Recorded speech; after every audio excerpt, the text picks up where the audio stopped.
Tuesday, April 30th. It's a regular meeting of the Eugene Planning Commission. And as you all know, the first agenda item is public comment, and we reserve 10 minutes at the beginning of this meeting for public comment. Right now, we don't have any, well, I guess we do. So just so the public may comment in any manner except for items scheduled for public hearing or public hearing items for which the record is already closed. So far, I have 2 green slips. Is there anybody else from the public that would like to speak that didn't fill something out? Yeah. Great. Yeah, go ahead and just fill it out and then bring it up. When you're, oh, it's right there. You did fill it out. Okay, perfect. Thanks, Todd. So I have first Ed McMahon. And just, you know, Ed, what to do. You can model it for everyone else. Good evening, Commissioners. Ed McMahon, Executive Director of the Home Builders Association of Lane County, 1065 River Road. First, I want to thank you for your commitment and service to our community. I really respect you for that. And wanted to let you know that I had the opportunity to be a friend of one of the people that sat at the table in Salem when Senate Bill 100 was being negotiated. And we had a lot of discussions about that.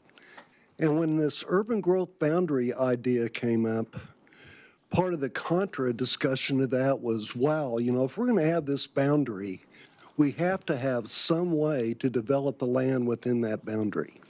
The result, the compromise, clear and objective standards.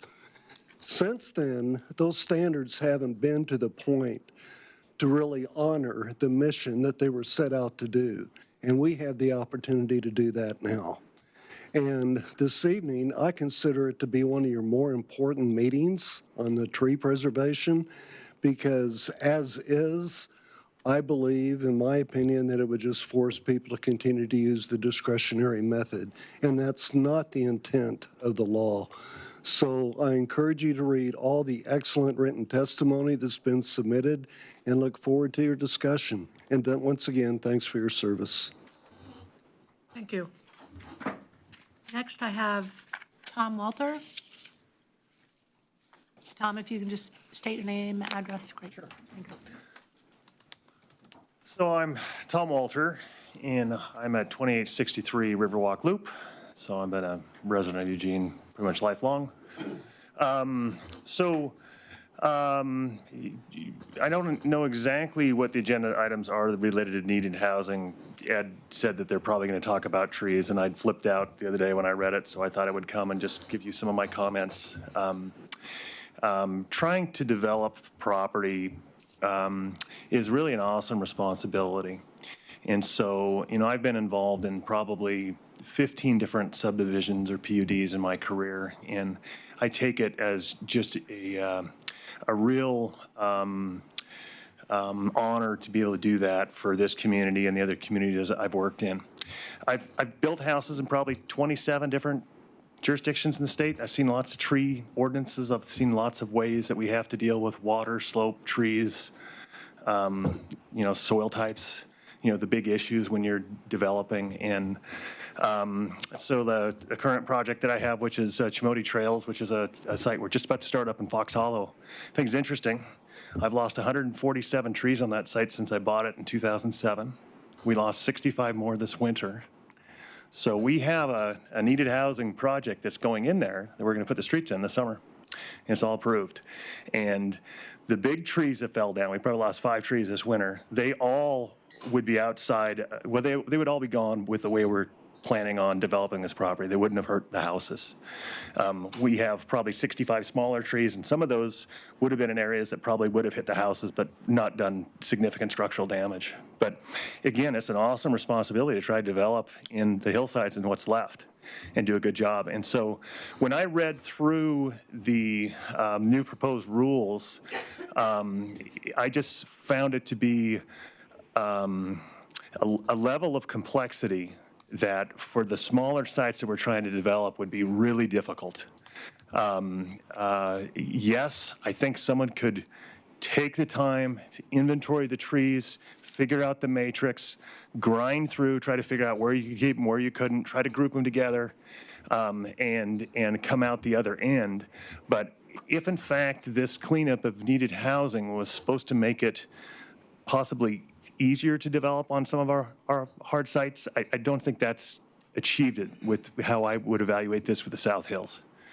And one of the comments I made to staff as they were putting this together is that, you know, to preserve a tree in our jurisdiction is difficult.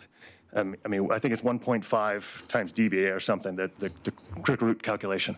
And the same calculation in a lot of jurisdictions in Oregon is 1 times the dBA or whatever. But what that means is that to protect 30% of the trees on a site, it requires twice the acreage. Just that one little difference in how Eugene applies the critical root zone as to other jurisdictions in the state, instead of taking 1 acre to protect that many trees, it could take 2, because it's twice the area. It's just over 2 times the area that's required in the city of Eugene as, for instance, in the city of Sherwood or some other areas that I've built in that have Doug firs and white oaks and whatever.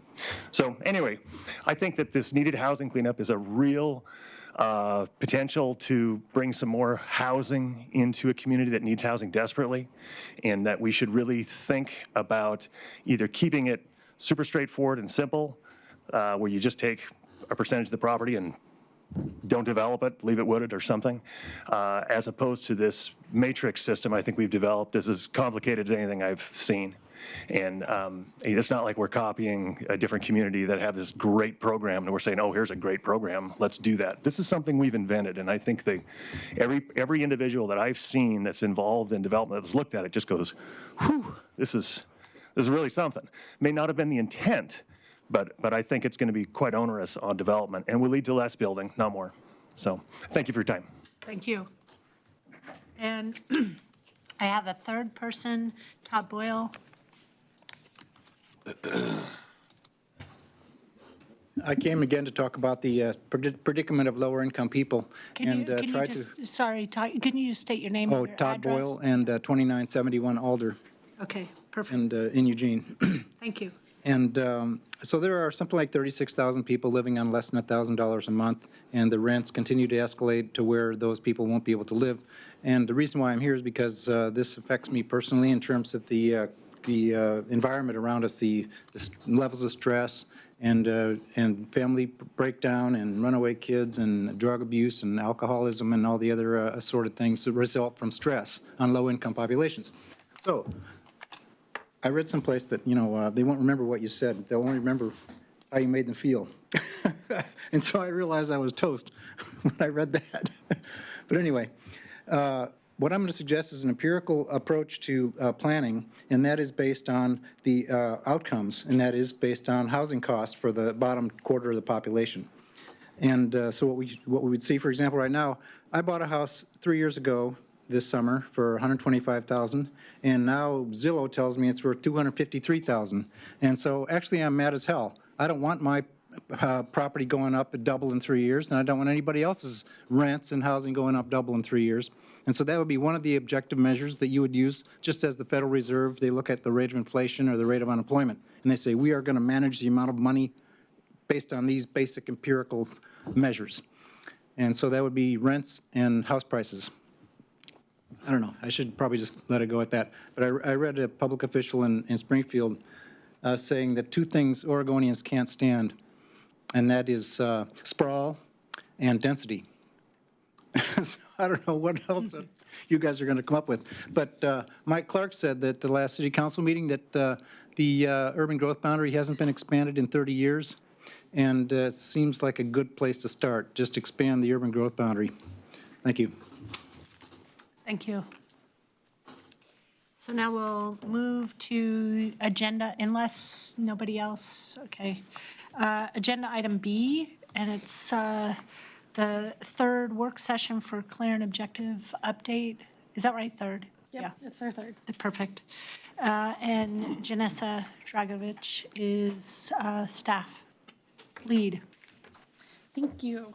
So we've been going through kind of section by section on the proposed amendments and leaving trees for last as the most significant section of code that we're going through.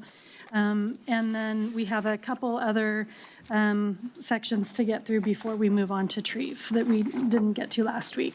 So the first, oops, sorry, that shouldn't have been animated. The first three sections are kind of subsections under a portion of the code that deals with plan unit developments specifically in the South Hills area. So if you want to turn to pages 16 and 17 in your packets, there are three different key issues that were dealt with within this one subsection.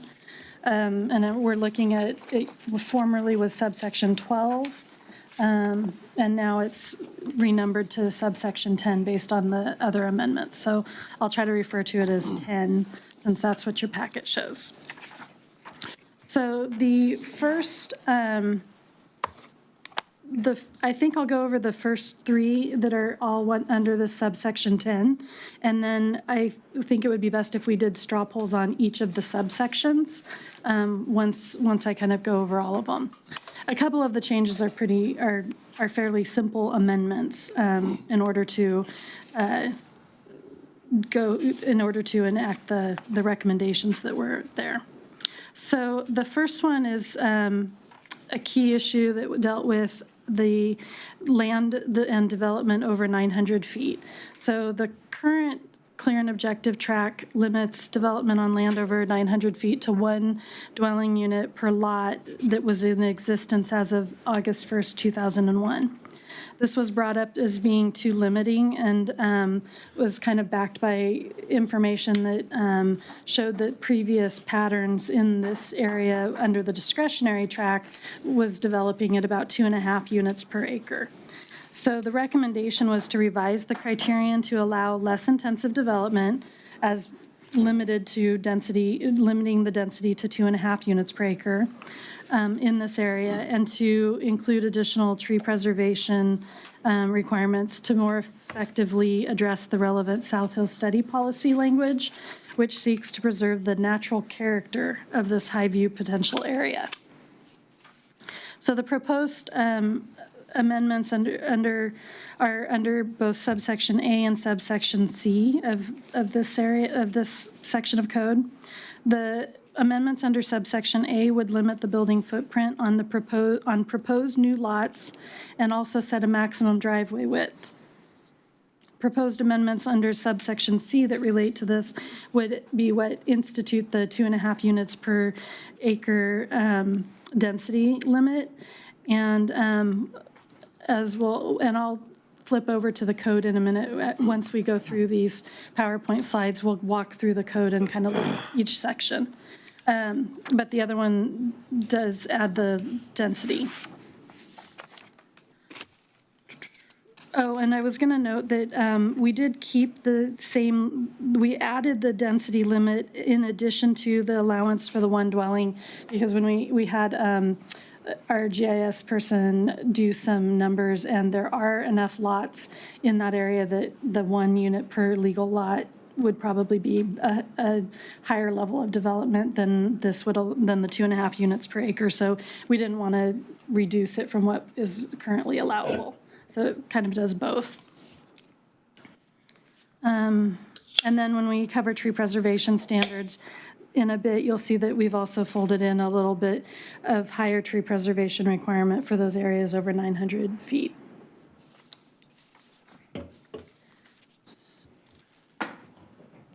So the second one is an amendment to subsection B of that section. And this is related to the ridgeline setback. The clear and objective track includes a requirement right now for a 300-foot setback from the ridge line, which is taken to be the urban growth boundary, or UGB, for properties within the South Hills study.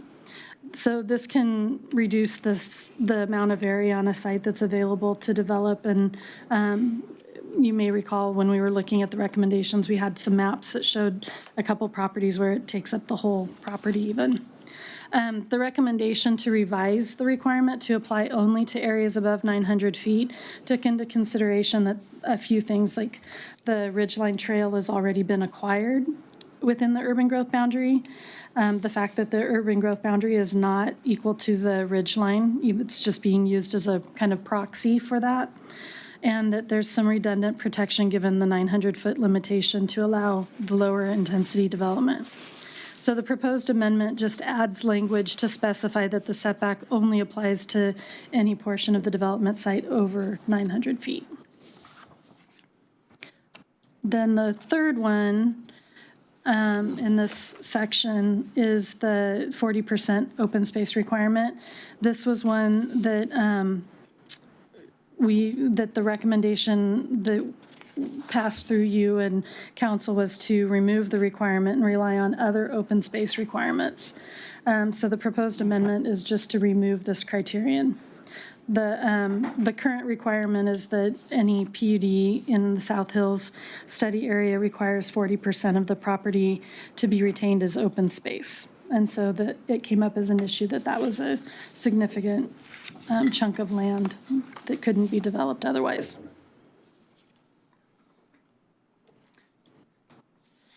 So before we move on to trees, I'll switch us over to the code language. Did we want to talk about this one first before moving on? That's what she said, but she's. I'm switching to the code section now so we can talk a little more detailed about it.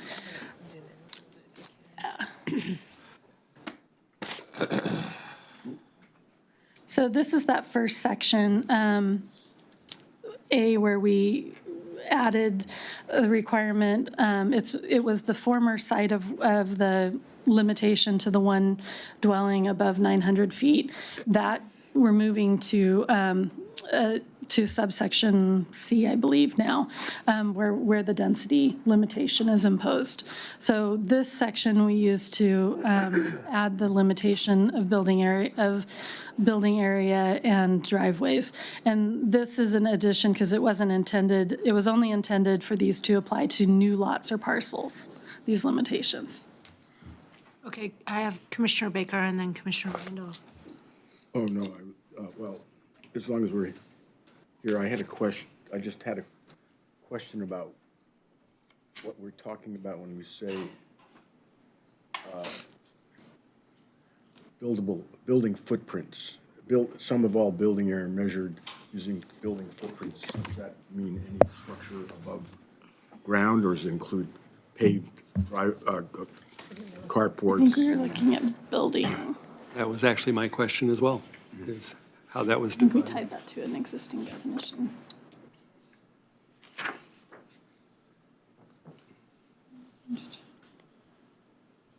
Maybe it's for.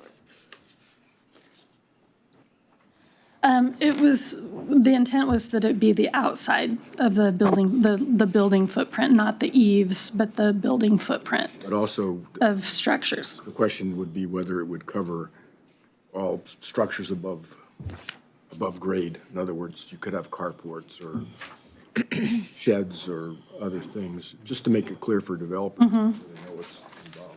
So before we move to Commissioner Borowski, is there a current definition of footprint, building footprint?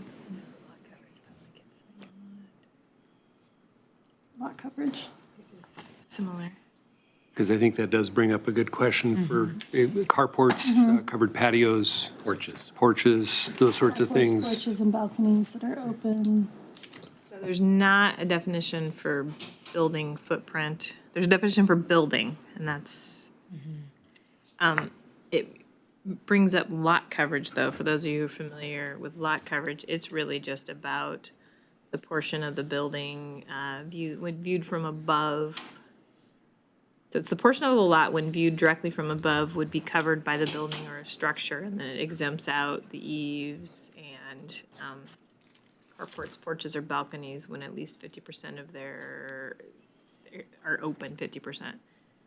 So maybe somehow tying it. We should probably clarify that, Yeah. I think. Yeah, or maybe I'd just add it, rather than add a new definition that defines either, I think the idea was in part that these could be really large lots. So the 50% lot coverage could be a very large amount. And so because this is an additional protection over 900 feet, it was, we were trying to restrict it to a reasonable building footprint. And so that you're helping save the natural character of the area. So it I sounds. would push back, though, a little bit on that you could get an architect that might come in and design this building with really large sweeping overhangs and huge porches and that sort of thing that probably isn't what you're trying to accomplish here. So I think nailing down that building footprint, what that means is, I think, important. Or moving to a, like you said, maybe a stricter lot coverage, because the standard lot coverage for, say, R1 is going to be 50%, and the idea was that that may not be appropriate for the over 900-foot area. So I'm not sure if anybody has suggestions on what would. So I've got Commissioner Borowski. Yeah, I guess, I had one other question. Can you hold on? Thank you. I guess my question came, where did that number of the 5,000 square foot lot coverage come from? Was that part of the working groups? Because I can see that if it were one building, but this says all buildings on a lot. And if we have an outbuilding and, you know, if you've got a 4-acre lot, you know, is 5,000 square feet enough to service a 4-acre lot, even if it's above. So that's what my question is one, where did the 5,000 square foot come from?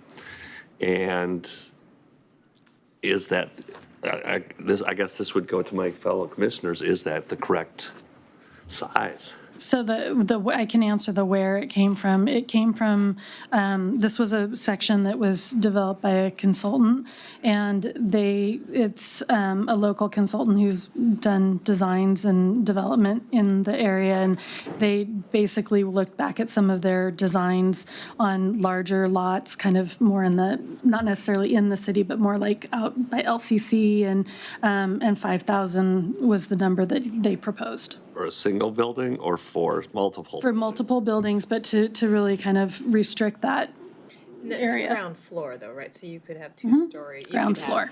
have And 2 stories and it could, I mean, it's extreme, but you could have 10,000 square feet. No, I It was- understand. I'm just thinking of the lots that I've seen in urban interface above 9,000 that are big lots and have several buildings on them Yeah, right I think now. the point is right now, you're not allowed anything above Right. 900. So it was Okay. trying to find a balance. You know, okay, we'll allow something, but we have to place some kind of limitations on it. And it goes a little bit hand in hand with some of the tree regulations as well. And the idea that 900 feet is, above 900 feet is that highest view potential area that the South Hills study is most concerned with protecting, so. Commissioner, hang on a second. Commissioner Ramey? A follow-up question, where does the driveway distance or the whole idea of The width. limiting driveways, what is that all about? I think just again, because tying into tree preservation and the idea of keeping a natural character, it's another area that can cause the removal of several trees in order to develop the driveways. You're really talking about paved surfaces. Driveway, this isn't defining a paved surface where you could park things on, which would not be a driveway, but would also cover the earth. Correct, might correct. be This would be more, a driveway would be specifically vehicle use driveway, your ingress, egress, and up to your But if we're drive, worried- your What we're garage. worried about is covering the earth. It might be better just to go for a standard that does that. This says permeable surfaces shall not be 5,000 feet, period. Whether it's you cover it with a house or a driveway or your basketball court, whatever it is, there's some number, and that's it. Doesn't get at the eaves, but. Commissioner Baker? No, I was going to make a comment for Commissioner Borowski. This is only for new lots, so if older lots that are 12 acres or whatever wouldn't be affected by this if you're not subdividing them. So you wouldn't have these That's true. limitations. Yeah, and I think the challenge is you're trying to tailor this where it could be a development that clustered the houses on small lots and had a lot of open space, or it could be a development where you subdivided the whole property into mostly lots. So it's difficult to cover both of those bases well. And, I think the attempt is a good one. Maybe we can fine tune it a little bit based upon clarifying some language. I think there's a reason not to include the driveway because you don't really know how long these driveways might be in some cases, and because of the site configuration. So I would be, we still have a lot coverage requirement in place, but the idea of having narrower driveways, at least sort of you're above this height level that is of concern, so it's a way of compensating in a way. So I'm going to throw myself in the queue. I know this has come up before. I just want to bring it up again, just in terms of the driveways shall not exceed 16 feet in width. Some of the driveways might be long, and it's also fire access. So if you have 20 feet, just because these driveways might extend, it's hypothetical. It's just considering that 20 feet, because this is clear and objective, but there could be the need for actually getting a truck up there. So just consider that. And the other, I can read it several different ways, and I just think because we are trying to achieve clear and objective, the sum of all buildings, comma, and then I had the same comment about building footprint, just using either define it or use an existing definition and relook at how it's worded. Shall not exceed 5,000 square feet on proposed new lots or parcels. And, I'd be curious, Lauren, I just think there's enough of a question. This could mean the sum of all buildings on all new lots. So it's on a single lot. So what was the intention? So is it 5,000 square feet on a single lot you created, or all new lots? So I think it means on a single lot. Yet, you know what it's like when you're in these code standards and you have different opinions. It could be all new lots. Right. Because of the way, it's just an opportunity to get clear. Yeah. I think we could change so that it says on a proposed new lot. Yeah, exactly. That's really what yeah. I just wasn't sure if that actually was the objective too. Yeah. Yes. Okay, are there any other questions? Commissioner Baker? Yeah, and I just so I don't miss it, because I had noted a strange wording here. I guess it's on C on page 17. Oh, the extra 4. Yep, I corrected that. Thank you. Make sure I didn't forget to mention that. And about the fire access, I wanted to mention that the fire department normally requires the wire door access because you may have to pass a vehicle, and we assume that this is a driveway and there wouldn't be parked cars in the driveway, but that's up to the property owner. But that's the reason that we have the extra dimension on a public street, because there could be cars parked on it. But the fire equipment is designed to go down 11-foot or 14-foot alleys readily all the time. It has to be, because a lot of buildings you can only access them from the alleys. On the alley. So staff, can you might not be able to clarify this. Actually, it's not just with public streets. So this is a 20-foot requirement. So just making sure. Fire code. Yeah, it's a required code section. So just making sure that it's not in conflict with building code. The reason it was 16 was in part based on 14-foot alleys, Yeah. 12-foot minimum one-way traffic. It's a driveway. It's not serving multiple properties. If it's serving multiple, then the 20-foot minimum is going to would kick in anyway. Well, if it's over multiple exactly. lots. Yeah, and that's actually So where I'm. I'm fine with change. I think it'd be fine to change it to 20 feet. That's just, again, where that came from, but. Yeah, and yeah. But 20 feet might be the easiest to do. You just don't want to unintentionally create a conflict. Yeah. Commissioner Randall. And that was actually what I was going to point out, because the fire code, I'm pretty sure, is 20 feet minimum. And so you would set up a situation where they really couldn't do a driveway If it's long enough that a fire vehicle would need to get back there, they really couldn't do it. If we have 16 and the fire code says 20, now you can't develop your property, or you get into an argument, and that neither one of those save time.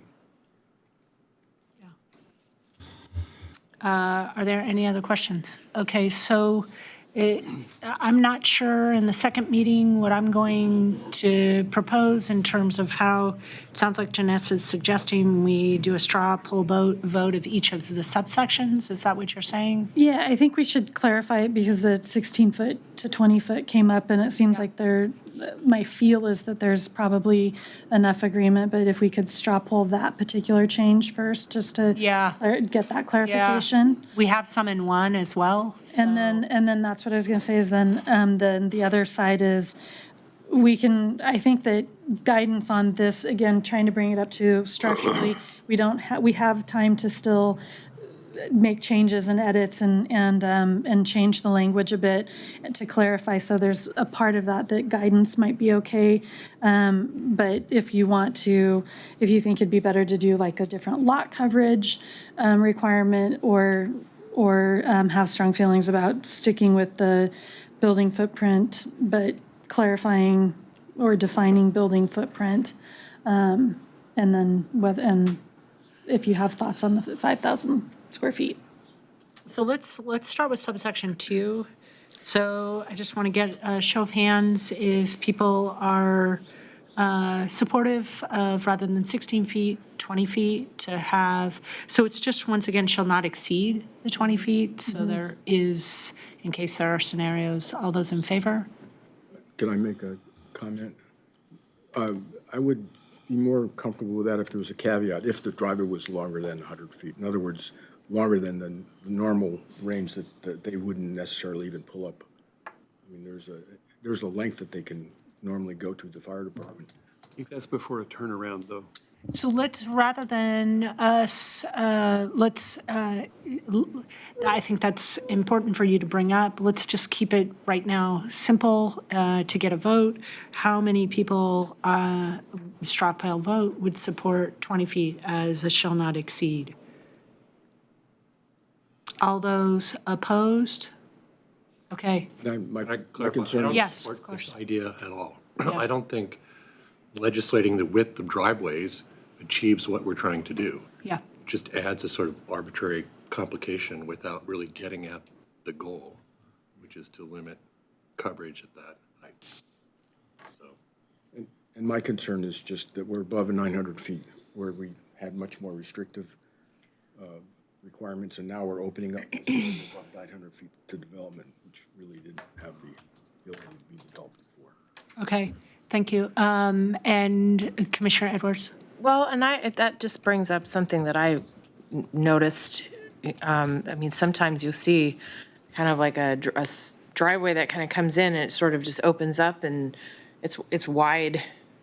You know, the way the house is designed, you've got kind of this almost like a courtyard-like thing where it's far wider than 20 feet, but it's designed to be kind of just the way that you access it. So I don't know. I'm actually inclined to think about it a little bit the way Commissioner Ramey is. It's like, I understand that there's the leading up to part that, but again, I'm just not sure. I can think of scenarios where it actually makes more sense for the design of the structure to have, and so then I wouldn't know, would they then start counting that as the footprint? You know, I mean, because it's no longer maybe part of a driveway. It's kind of coming up to a, I don't know. So let me ask staff, can I get some clarification? Because I think Commissioner Ramey brings up a good point in terms of we're starting kind of in the weeds rather than the content. Our context is, can you remind us what the purpose is? Is it lot coverage? Or is it actually a vertical element and view shed? Can you remind us what the purpose is? It's view shed in the sense of lot coverage and specifically minimizing that impact of trees being removed in order to have large houses and driveways that could be visible. And so... So it's both horizontal and vertical elements? Well, we weren't going to put an additional height limitation to what the standard height limitation is. But what I'm asking is, it sounds like it's not only surface development, but it's also a vertical element, which meaning the building's coming out of the ground as well as any kind of driveways, anything that's actually on the surface of the ground. I think that lot coverage would be another way to get at it, because I think it's more about the footprint of impact to the natural setting. Okay, great. As well So as the tree preservation requirements that we're about to talk about. So they all kind of. they all dovetail into work The it. together. definition of lot coverage, does that include pavement? No, it does not. Yeah. So, yes, Commissioner Edwards. Well, I was gonna say, how wide is a 3-car garage? So that's wider than 20 feet. So if you have a driveway 30 feet. coming up to a 3-car garage, you're exceeding that. That's the part that I'm envisioning, is I'm looking at that right here. That wouldn't be necessarily considered a driveway, that would be like a parking apron, or there are other descriptions of that. I mean, I think is that the, it'd be driveway. yeah, is that? It would be a are we- driveway. It's like it's not. It's a driveway. Yeah, it sounds like it'd be a driveway. Yeah. So it sounds like what we have, if you want to move forward, staff, we've got 5 straw poll, 2 in opposition. I don't know if you want further clarification. Yeah, What do you think on? And that's just for the 20-foot. that's just for the driveway. Now there's been new, yeah, there's been I'm new good. Okay, information. so we want a new I vote. think so, because I think. Okay, so changed my then, mind here. does anybody have any questions before we vote again? No, It's fine, it's fine. Yeah. So let's go to the content. Remember, is everybody clear what the intention of this is? So can I? Yes. So just to kind of take a moment to take it back, and I'll start this, and maybe Janessa wants to pick up the baton, but to talk about what we talked about last meeting in terms of process and the idea that what is most helpful for staff at this juncture is kind of a yay or nay. This is generally implementing the concept that we have previously approved, with the understanding that there will be opportunities to make kind of more fine detailed changes in the future. Not to say that you shouldn't be having the discussion that you're having, but just to kind of remind us all of the framework that we're working within. And then also, so one option I think that Planning Commission could take if you so choose is, I feel like we've had a discussion about some questions about the definition of building footprint and how that's measured and what that includes. Some good questions have been brought up about, is that also the driveway apron, is that all paved surfaces? What are we trying to kind of do here? And then how that also factors into the proposed maximum driveway width, and the kind of larger concept of the South Hill study and protecting the city's views of the ridgeline, and how best to do that now, whether that's a lot coverage, whether that's building footprint, whether that's driveway maximum width, whether that's tree preservation, whether that's a combination of all of them. So I guess I would just say, I feel like I'm hearing lots of good conversation. We might be getting more detailed than, or let me strike that. One option would be for Planning Commission just to kind of air their questions and concerns. Janessa will write them down. And the poll could be kind of a, yes, generally this implements the concept, or no, here are our major concerns about the proposed implementation of the concept, with the understanding that the final language, we will try to take your comments and incorporate into the language that comes back to you for public hearing. Does that make sense? Yeah, so before we get to questions, I think Commissioner Ramey's question actually is really relevant. Is that we're into a detail, and really, if you can clearly explain, again, in its clear way, what is the intention behind this?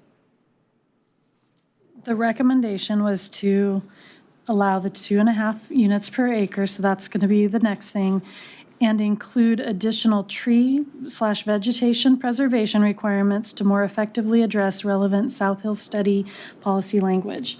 So we had talked at the time about potentially limiting building footprint or doing some other things that would help effectively save the trees. Okay, so there, remember, there's two code sections that apply. So now you've got the content, and so really, remember that they are separate, discrete subsections, and then there's a tree preservation, which is really what the objective is, right, is preserving it. So they're connected. And I've got Commissioner Baker and then Commissioner Borowski.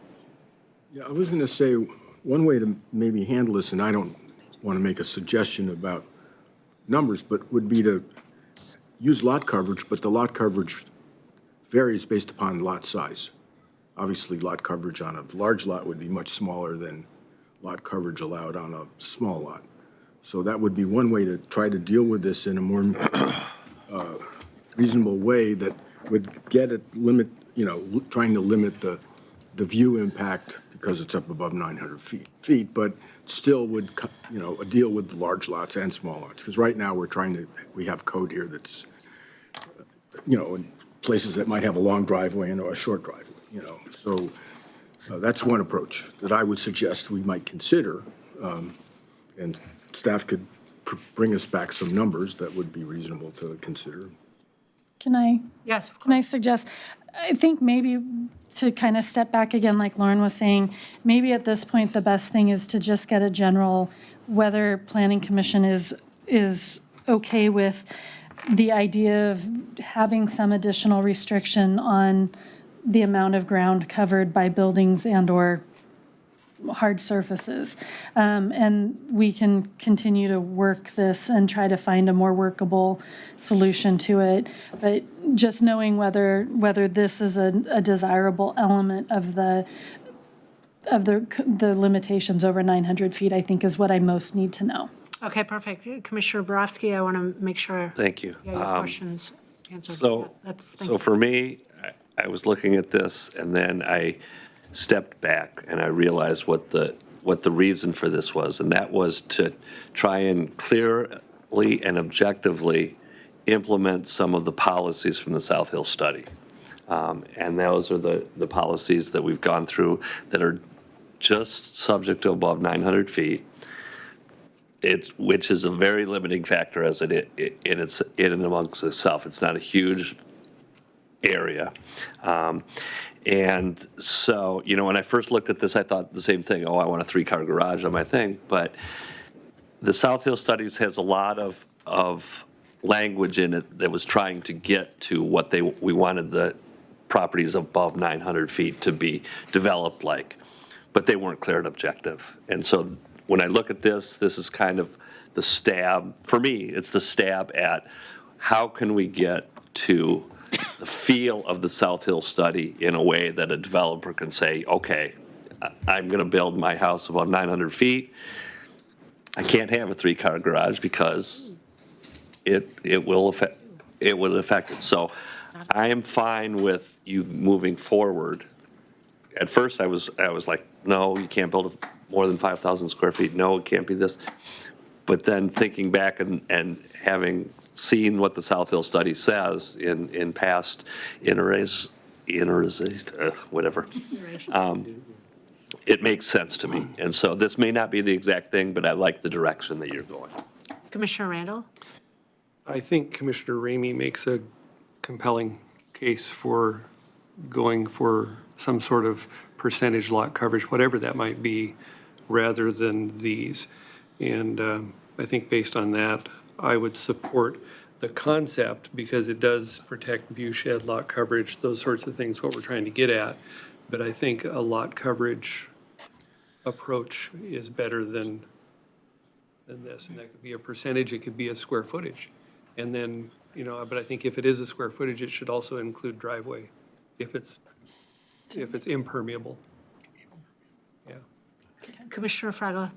Yeah, I support the concept that you're trying to get at. I mean, we're talking about lots that previously were not allowed to be developed on, and I think in conjunction with the South Hills study, we do want to be defining, how we're going to protect the view shed and, limiting the footprints. I think I agree with a lot of what was said in terms of, in that definition you stated, it sounded like driveways were not included in that definition. So it seems like you're putting the driveway in here so that that also has some parameters around it. So I appreciate that. Since the original definition didn't include driveways, you're taking a stab at limiting the driveway somehow. But I think that I like the concept, but finding another way that gets more directly at what you're trying to get at. Okay, so I like Janessa's suggestion. So in terms of how we present it, actually, I think Commissioner Randall he presented it quite well in terms of can we get behind the general concept? And it is supporting the South Hill study, partially within the boundaries of the South Hill study, the following additional approval criteria. So that's actually also part of the intent content. So can we get behind this with the caveat that there's work for staff to do, as long as it's consistent with the intention behind the reason for this subsection? And we will be clear with council and others that Planning Commission, should you choose to vote this way, supported the intent of the provision, not the specific language of the provision. And if there are changes made to the language, those will be staff's changes that then will come back to you, assuming council authorizes the formal adoption process. Okay, so how many people are in favor of that direction to staff?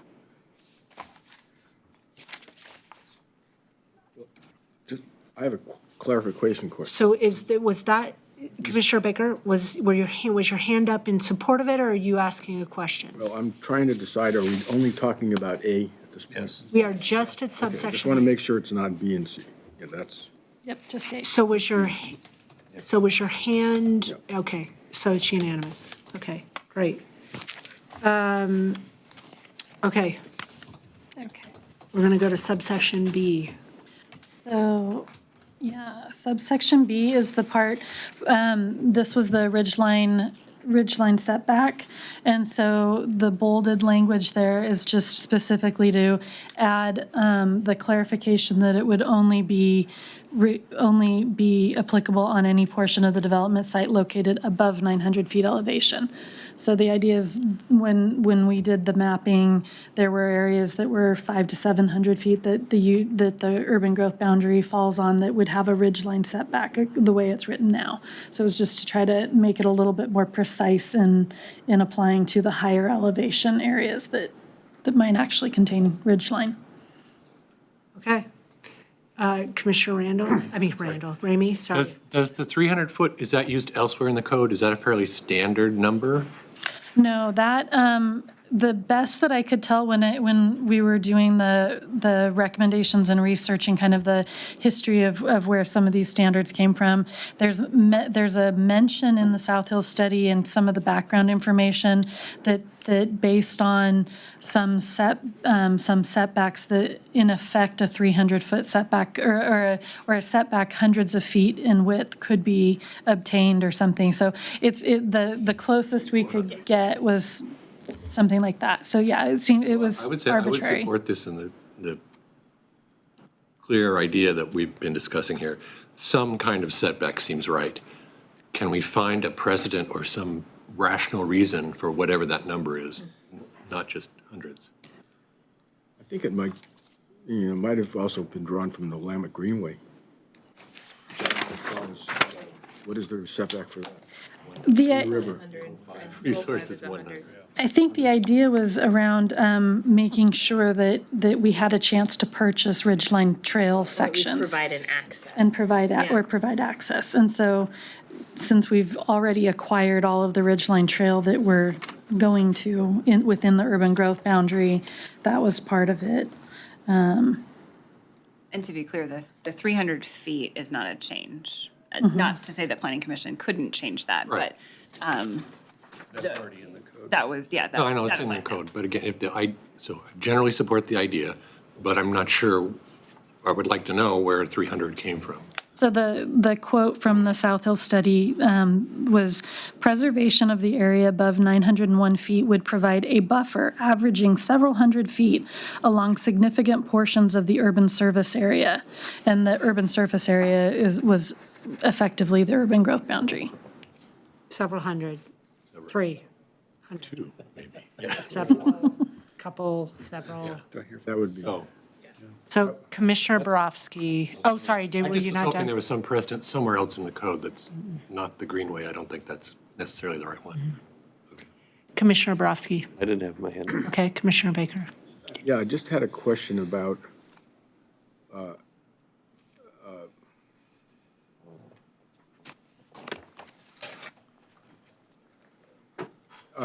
specifying it for the purpose of sections specified to the urban growth boundary within the South Hills study plan area, whether that language is,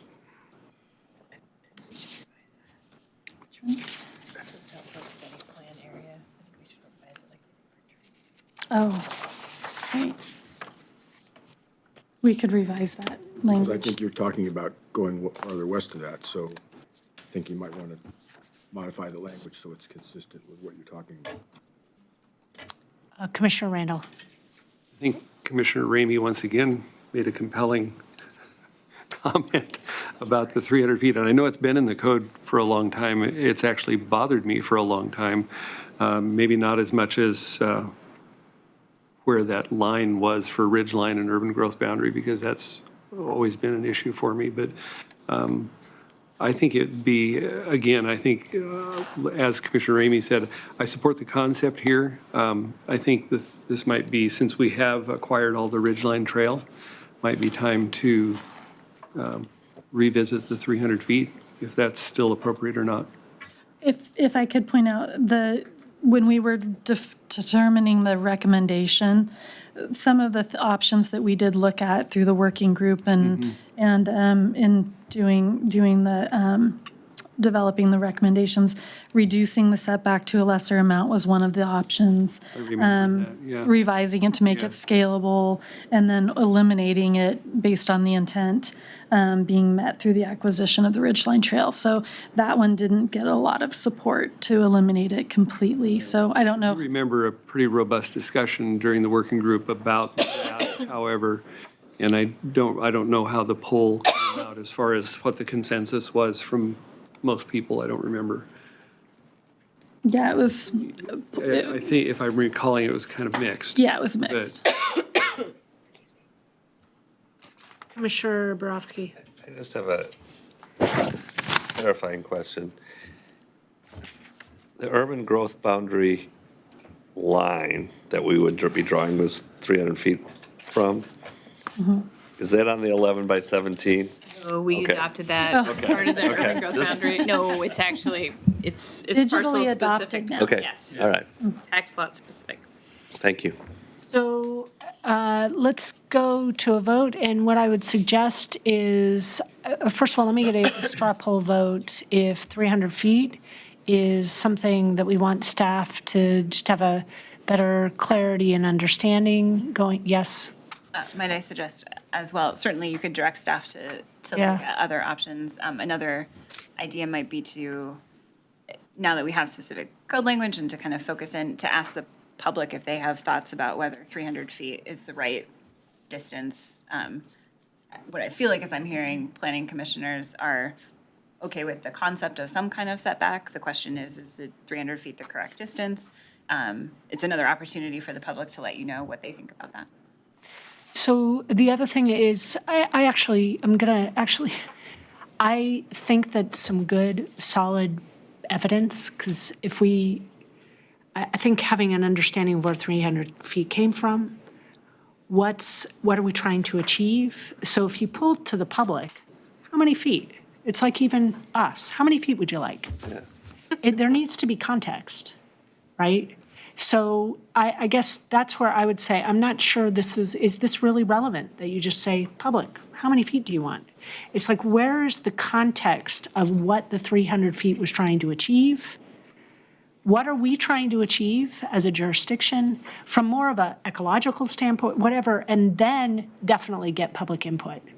But there's got to, and so going back to Commissioner Ramey's question is where did it come from and why? And if there's no understanding of it, what's the implication? Are there other parts of the There is, yeah. Which she answered. So for context too, the South Hill Study policy that this one, we think came from, was that all development shall be reviewed for potential linkages with or to the Ridgeline Park system. So again, this one, I don't know if you remember when we went through it. I mean, it may be a defunct Yeah, that's right. criterion. I mean, That's right.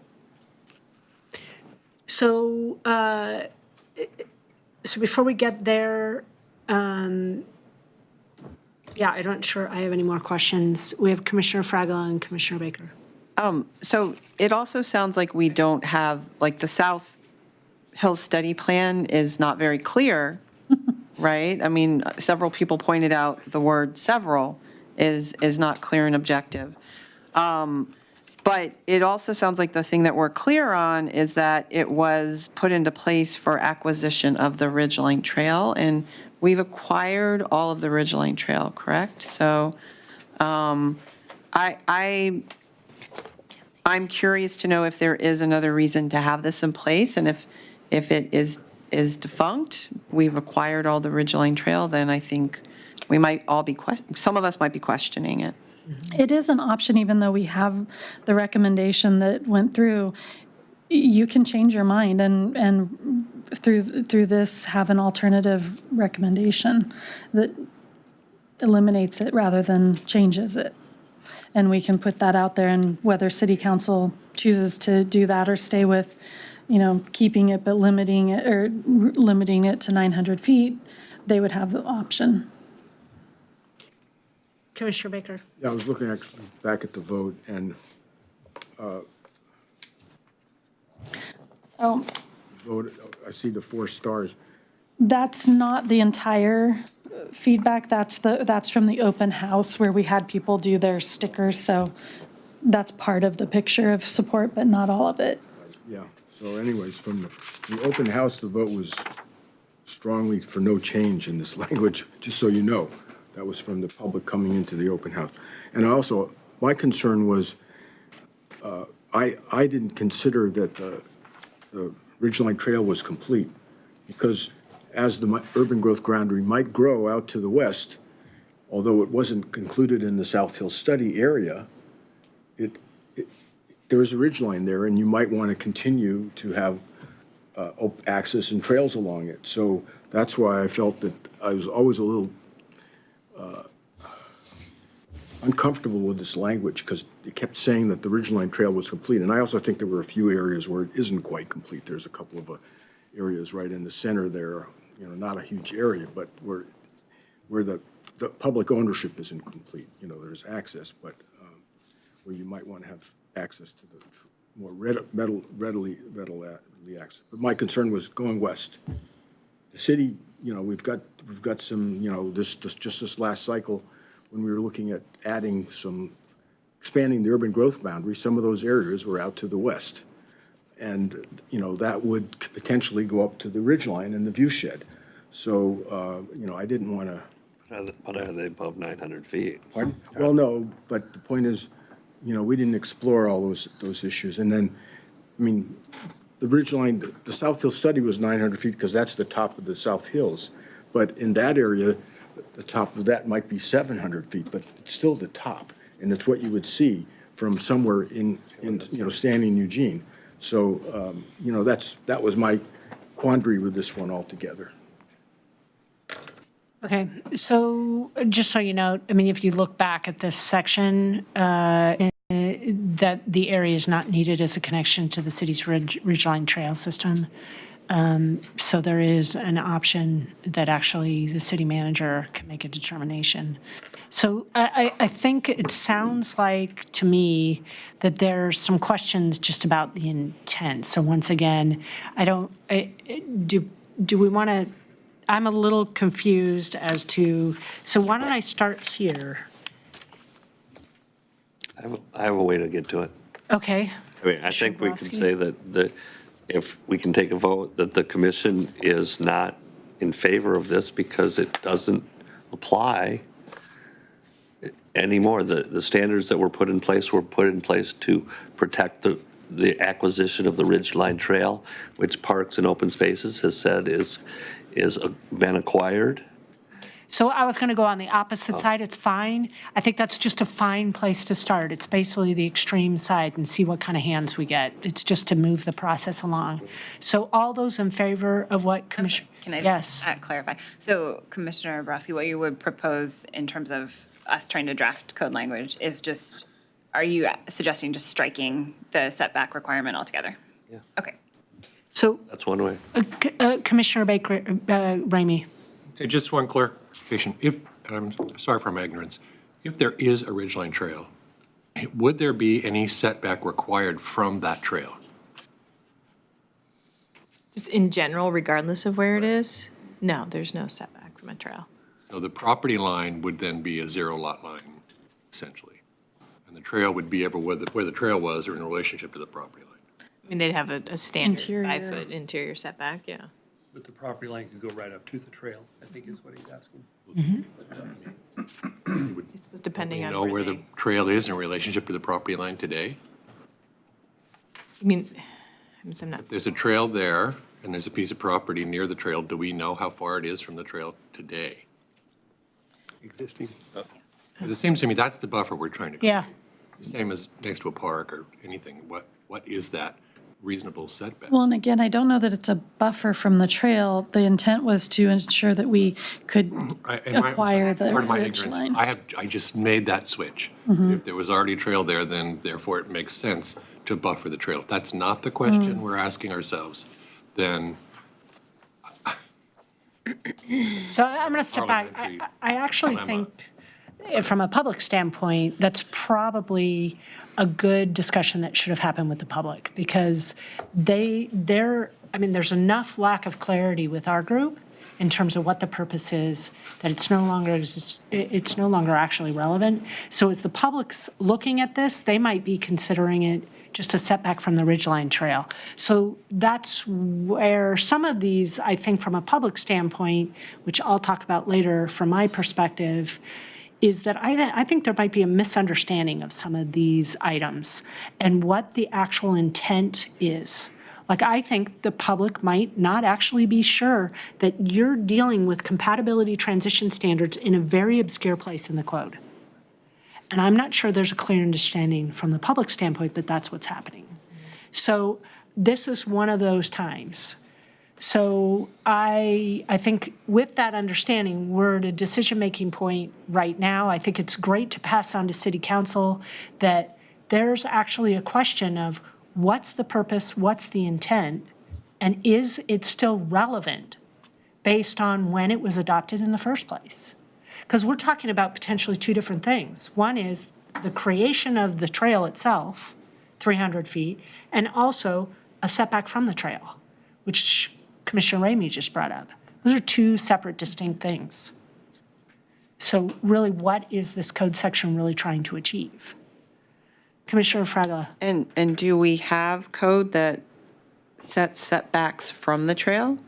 Well, it's interior lot lines. Okay. It's 5 feet. So, yeah, I think answering what Commissioner Taylor just said is important. and I think what we struggle with is that we have found all that we can Yeah. on what this is intended to do. There's not a great legislative history that's available. And so we're giving you what we, what policy we could line up the best with that one. So I don't know how great we're going to be able to answer that question for you.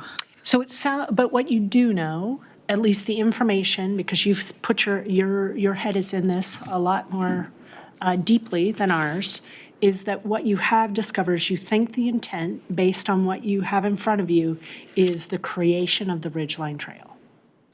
Correct. That's my Okay. understanding. And your understanding is that at this point, within the boundaries that are currently set, the Ridgeline Trail purchase of property is complete.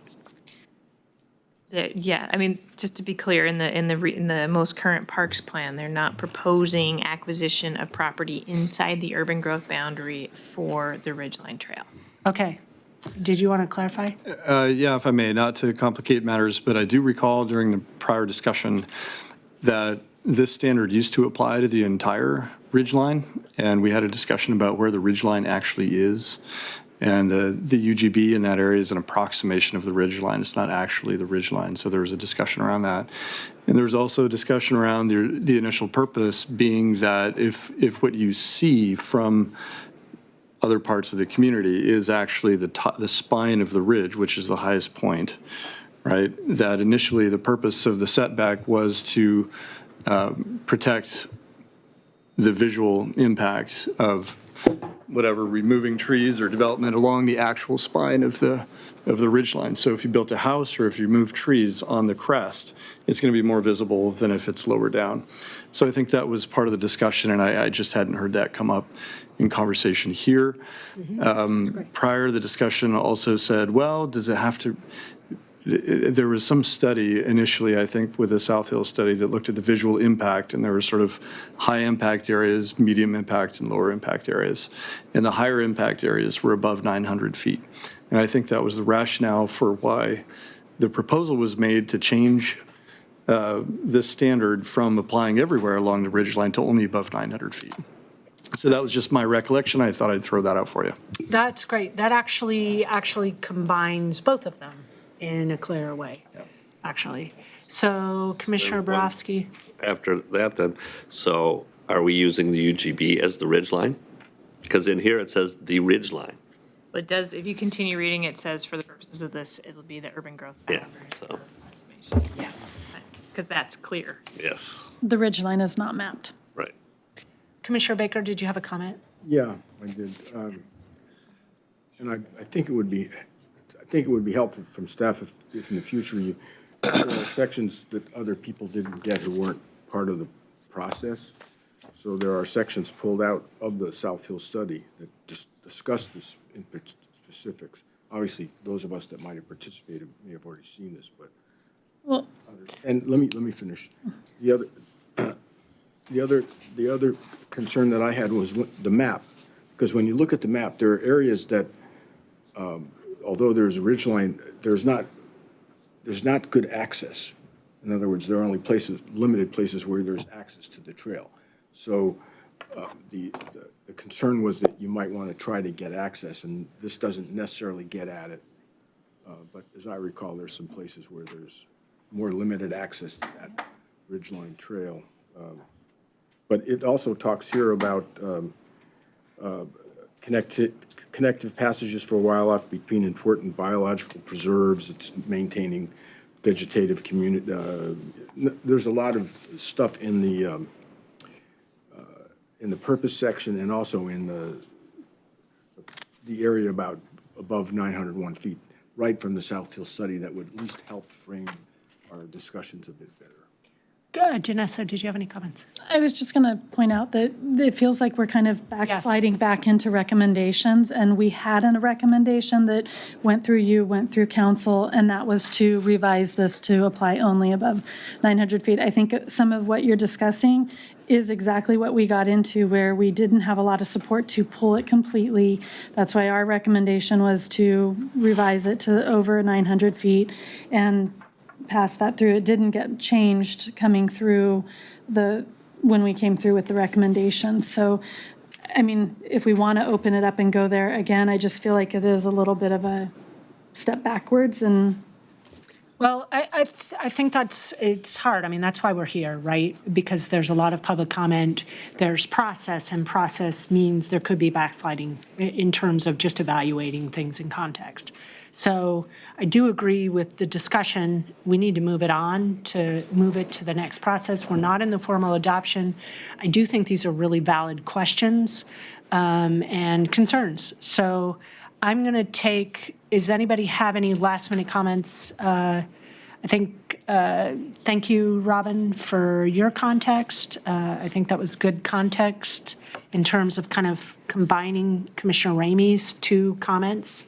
And what I'm going to do is start with this, and let's just get a show of hands so it can move to city council. Obviously, there'll be more time to think and talk about it. So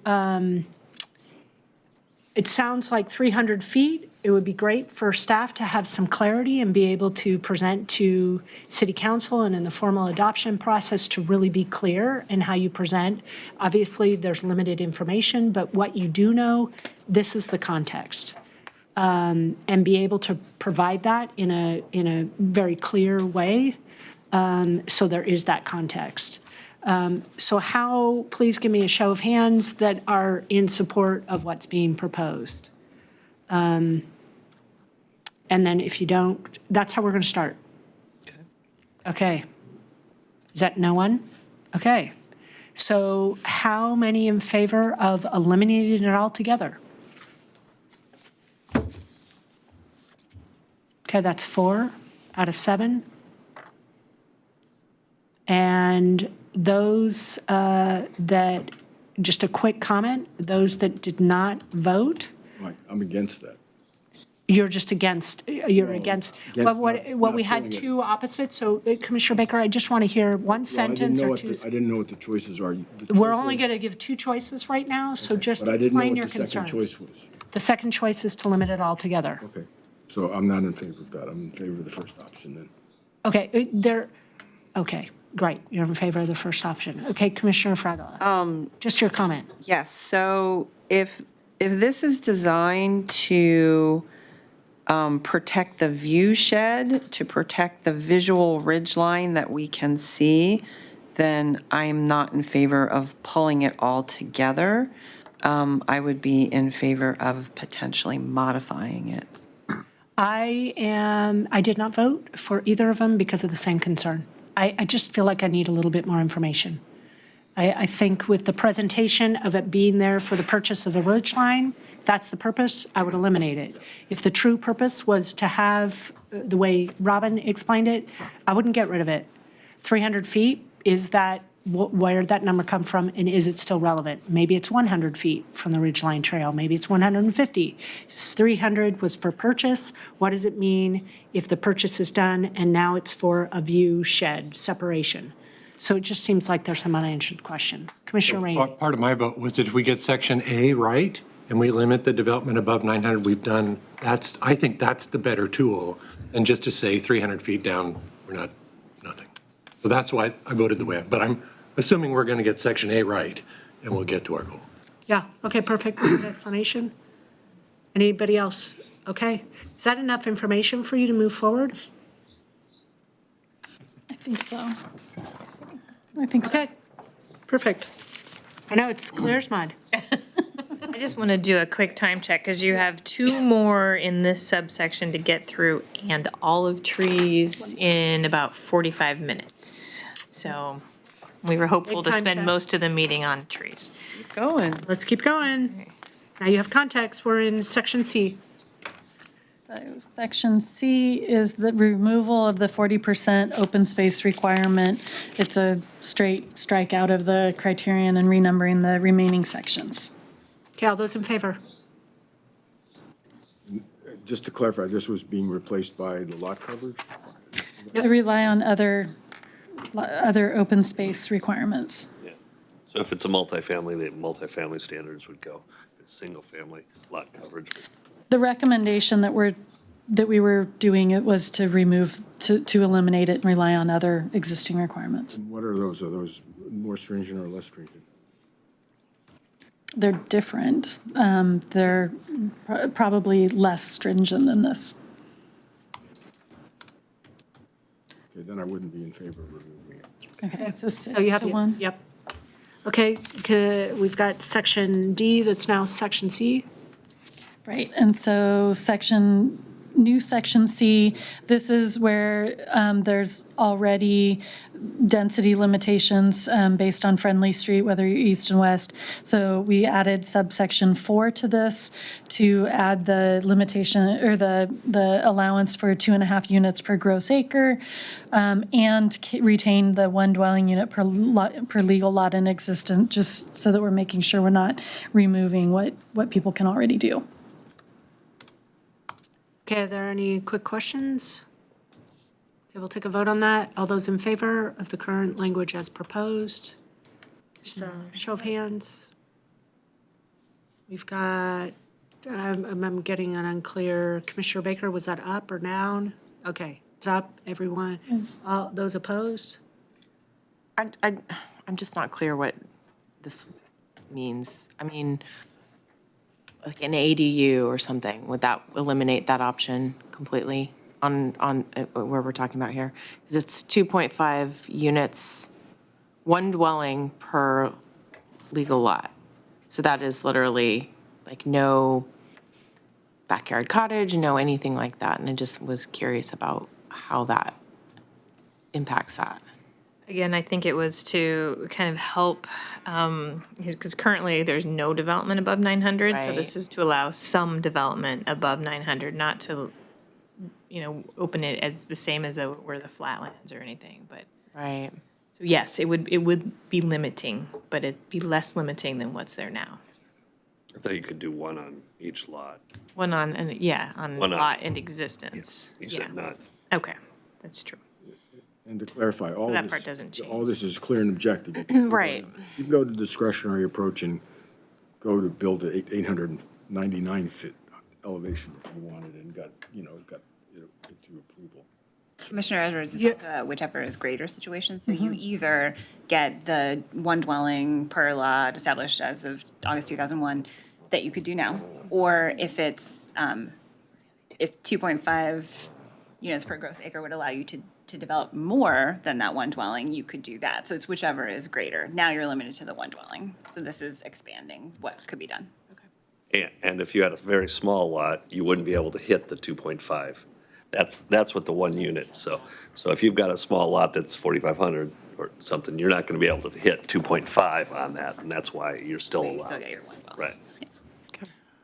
So I want to, Commissioner Baker said something that I think is important for clarification from staff, for the public's point of view, is that the discretionary standard, discretionary has to, in these applications, there's a section that has consistency or compliance with the policies of the refinement plan, right? So you can't just develop above 900 feet. Those refinement plan policies are still actually relevant and they're discretionary. I just want clarification. Well, and the subsection 1 and 2 are directly from the South Hill study. Those do apply to the discretionary track. And the 2.5 units per gross acre is what we've seen develop under the discretionary track. So that's where that came from. Right. So it's just a clarification that it's not like you go the discretionary track and you get to just develop to your heart's content. There's Other constraints, obviously, kind of self-limit that area above 900 feet, or we would see higher under the discretionary. okay, we'll move on. Or did we get, Oh, we didn't vote. I thought we did vote. You just did. didn't. Yeah, we voted. We voted. I didn't vote, so I'm supportive. Okay, so it's unanimous. it was unanimous? It was, it's like, wait, I think I voted. We think we voted. Okay, great. Okay, so now we'll move on to trees.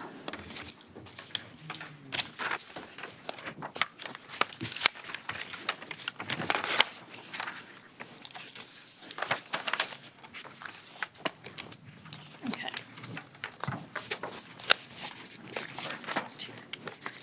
Okay, so the key issue that we were addressing with the tree preservation consideration issue was that under the clear and objective track for all application types, the written report required from a certified arborist or licensed landscape architect must only show that consideration has been given to preservation of significant trees. And significant trees is a defined term. The recommendation and what came out of the working groups was to revise the criterion to require some measure of tree preservation or mitigation and implement a rating scale that takes into account tree type, health, size, and location. So this is also a good place to address some of the tree preservation for the properties in the South Hills study over 900 feet. So it's several pages of proposed language. To kind of break it down a little simpler, there's 4 main sections. The first section has some definitions. These definitions are located here because they only apply to this section. They're only applicable to the clear and objective applications. Our definition of significant tree, we wanted to modify from the standard definition of significant tree and specify that invasive species are not considered significant. The existing definition does not make that specification. The next section, we go over some exemptions, and some of the feedback comments suggested that we include another exemption that I think we should consider when we get there. Then the next section is the tree preservation and removal plan. So this basically details the requirements for the plan, what needs to be included, along with how to determine the tree rating for each tree based on that scale that we tried to implement. So the scale takes into account location. So the idea behind that was to weight the value of the trees that are located in areas where preservation would be most beneficial. So for example, a tree located in an existing interior setback, so along the perimeter of the entire development site prior to being divided, let's say it's a subdivision or PUD, that it would get the highest rating of 5 compared to a tree that would be located in a proposed interior yard setback, which would still be beneficial to save, but it gets a weighting of 2. And then compare that to a tree located in the middle of a proposed lot where preservation really isn't an option, so that gets 0. It doesn't get any boost for the location.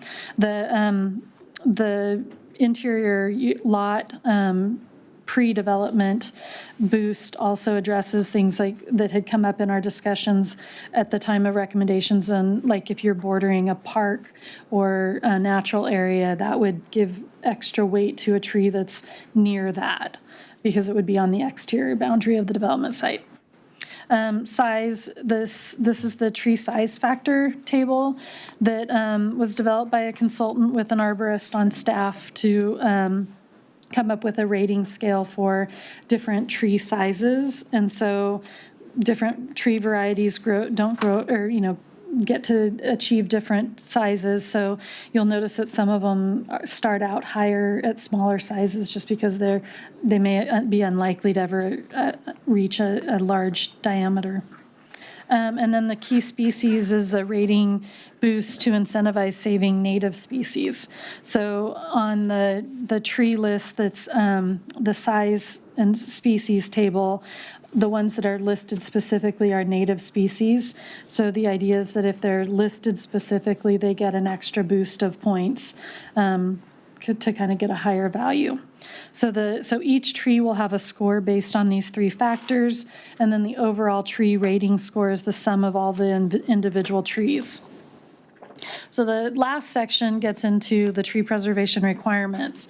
So you take that overall tree rating score, and then based on your kind of geographic location and elevation, so in or out of the South Hills study area, and then, if you're within the South Hills area, we differentiated between 5 to 700, 7 to 9, and over 9.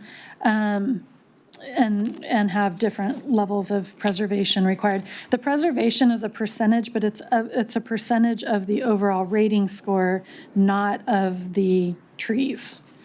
We also called out a few exceptions within this section. For instance, this is where we list the invasive species that are not considered significant trees and can be removed. It also has the mitigation allowance to allow mitigation of up to half of the minimum preservation requirement. Again, that's half of the tree rating scale, or overall tree rating percentage of requirement. So it's not a number of trees necessarily. And the developer or applicant can choose which trees that they want to mitigate as long as the sum of their tree rating scores is no more than half of the minimum preservation requirement. once they identify the trees to be mitigated, the way it's proposed, the mitigation would require 2 new trees to replace each tree removed. Then the protection standards are the last part of that section, and the protection standards basically call out the notes that we typically would want to require on the final site plans to give us the ability to regulate through the rest of the development process. So to help look at this, we did run a couple more recent subdivisions through to give you an idea. Sorry, that's really hard to read. This is one subdivision that's in the South Hills area, but it's between 500 and 700 feet elevation. So this one would kick in with a 35% minimum preservation requirement of that overall tree rating score. So in this table over to the right, this is the tree inventory from this subdivision. The lines that are highlighted in green are the ones that the subdivision or the applicant proposed to preserve those trees. The ones that are in purple are the ones that could be added in order to meet the 35% requirement. So the overall tree rating score for this subdivision was 259. 35% of that comes up to 91. The green trees add up to 6 that they already proposed to preserve, add up to 65. So that leaves 26 remaining points, if you will, that we just picked 3 trees that would get to that 26. What this doesn't show, however, is that this doesn't take into account that the mitigation allowance would apply to this. So they would, of the 91 points, they would need to preserve 45 points worth of trees and could mitigate the other 45, or say they would save 46, sorry, because it's 91. And so what that means is that in this subdivision, they preserved all of these green trees under this the proposed tree preservation requirements. They would actually have been able to mitigate some of that in addition, and including the extra ones required. Does that make sense? I know that's kind of confusing, but. So I want to be able to ask staff questions, obviously. So we have 32 minutes left, and we just talked for the majority of our time about like 5 sentences. So this is a lot of code. So what I'm going to suggest, and I would love to get staff's feedback, I don't know how in 32 minutes without staying at a very high level and not getting into the weeds, which means this entire section, we're not really talking about the language, because if we start to get there, this could be a day process if we're looking at 5 sentences times X. So I just didn't want to be smart if we've got 32 minutes, how we're going to do this, because we could get through 2 sections. So what is the most helpful for you, staff? And then we'll answer questions and. Well, I think if I can show you the second, I wanted to give people an idea because there's a lot of concern about these being really rigid and potentially requiring a lot of tree preservation. That doesn't pan out with what we've done. It's more than consideration, but it's not. This in this example, this subdivision would have been allowed to mitigate and save fewer trees than there. And I just wanted to kind of do a little bit of a reality check and show, because I don't think other people have been able to go through, take the time to go through and kind of mock this up or use examples. So we did for 2 that give you a taste of that. Okay. Outside of that, I would like to keep it more higher level as far as the general framework. I think that details and percentages and those kind of adjustments can be made still. There's still time for that. But the question was, we were tasked with the recommendation of implementing a rating scale and having some tree preservation. And so the question is, are we achieving that? Okay, so questions from commission that's on this example? If you don't have any on this example, let her talk about her next example and then ask questions. Okay, go ahead, second example. So this is the second one. This is a subdivision outside of the South Hills. This is one where, Yeah, can you give us This- scale of how many acres this might be? It's 8 lots, right? I mean, it's 8 lots. The other one was, I know was, the previous one was about 3 acres because it fell under the PUD requirement. This one is going to be under that, probably a couple acres. And so this one is outside of the South Hills study area. So this is one where it would only require a 25% tree preservation. So the overall tree rating score for the trees on the site was 60.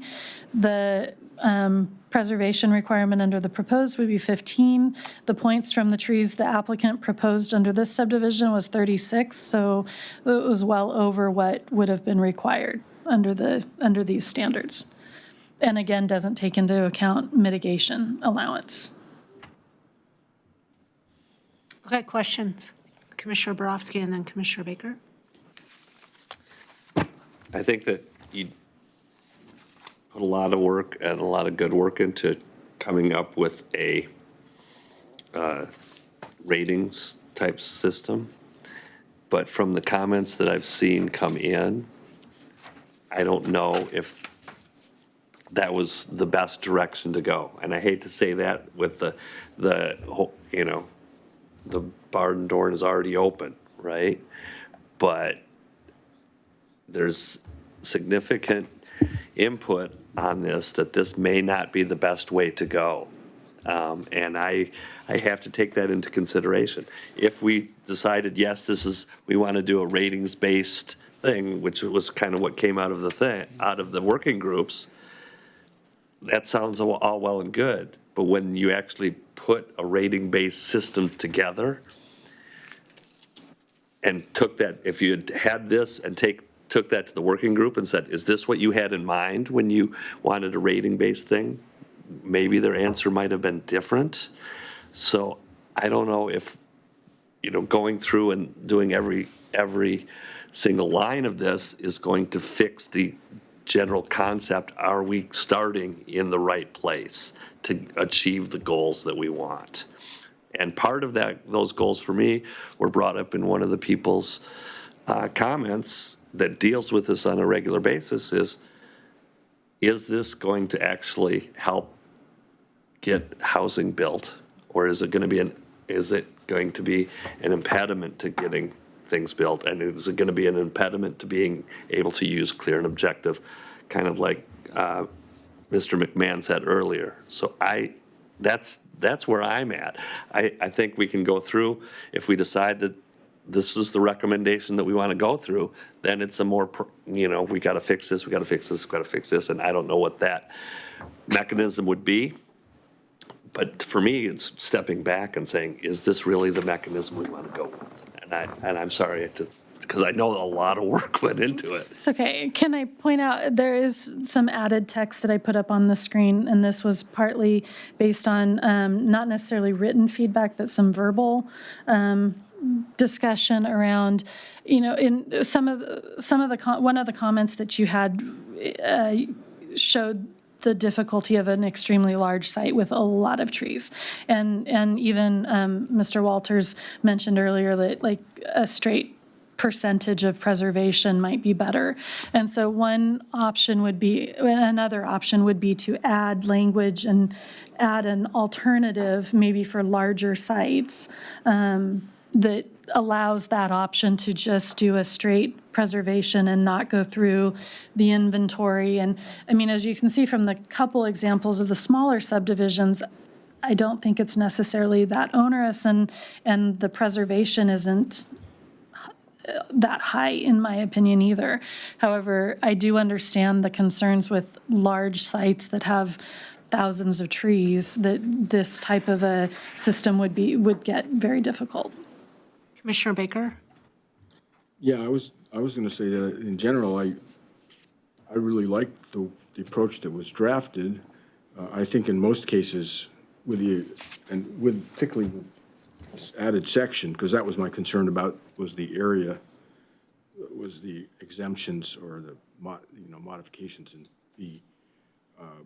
In most cases, it's going to be prepared by the landscape architect or arborist. The builder doesn't have to count trees. It's because they have to have an arborist report. They have to have something that submit for tree removal anyways. The arborist would take care of it. So it's just, they're counting trees now, then they just put it in some formula and add it up. So I didn't consider it would be very onerous, except, we might want to look at the development site, the 13,500 square foot limit. Maybe you would increase that to 20,000 or something. And I think this other clause deals with the large lot issue where you don't want to have to count trees on a 60-acre parcel. So, Commissioner Edwards. So I just have kind of a couple of high level, because I don't want to really get into the weeds. I know that's not what we're trying to do here, but based on just some comments, and I mean, obviously I don't deal with this every day, but in talking to some people that do, I do think that factoring in the cost of going in and having to look at individual, each individual tree, I think that really discourages people from wanting to use the clear and objective track. I'm curious about, as Tom Walter mentioned earlier, and I know that this was the case all throughout our community, when we have these storms and we lose trees and my question is, how are they rated based on potential susceptibility during severe weather events or things like that? Because I don't know that we're necessarily, if we're rating big trees really high, but they're the same ones that cause massive damage in a storm,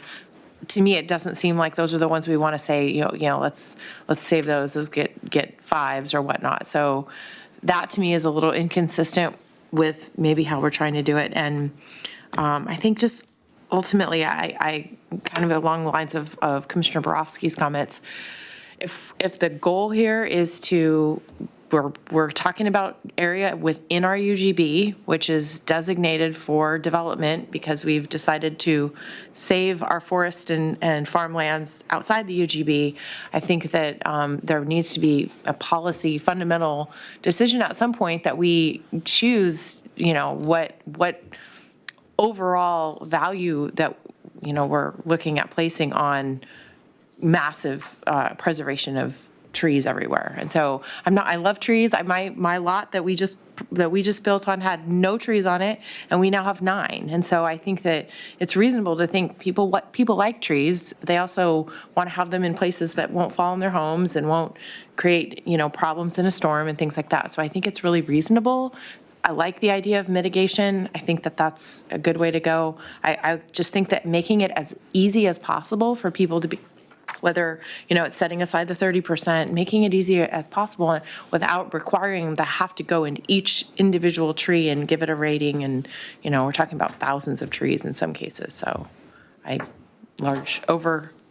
overarching comments, that's kind of my feedback. Commissioner Randall. I appreciate adding this number 6 there, because I think that does then, especially for larger parcels, you can very easily, I think, have a tree preservation area.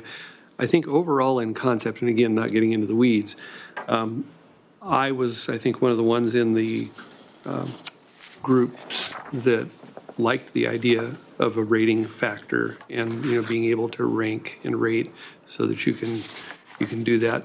Now, with that said, are the numbers that we have here and the percentages right? And are they going to really work the way we want them to? I don't know. I think doing some of those studies like you've done on some of the ones that have gone in is good, because then I think that gives some tangible ways of seeing if these are either need to be tweaked a little bit or if they're generally in the right direction. So I think overall, I'm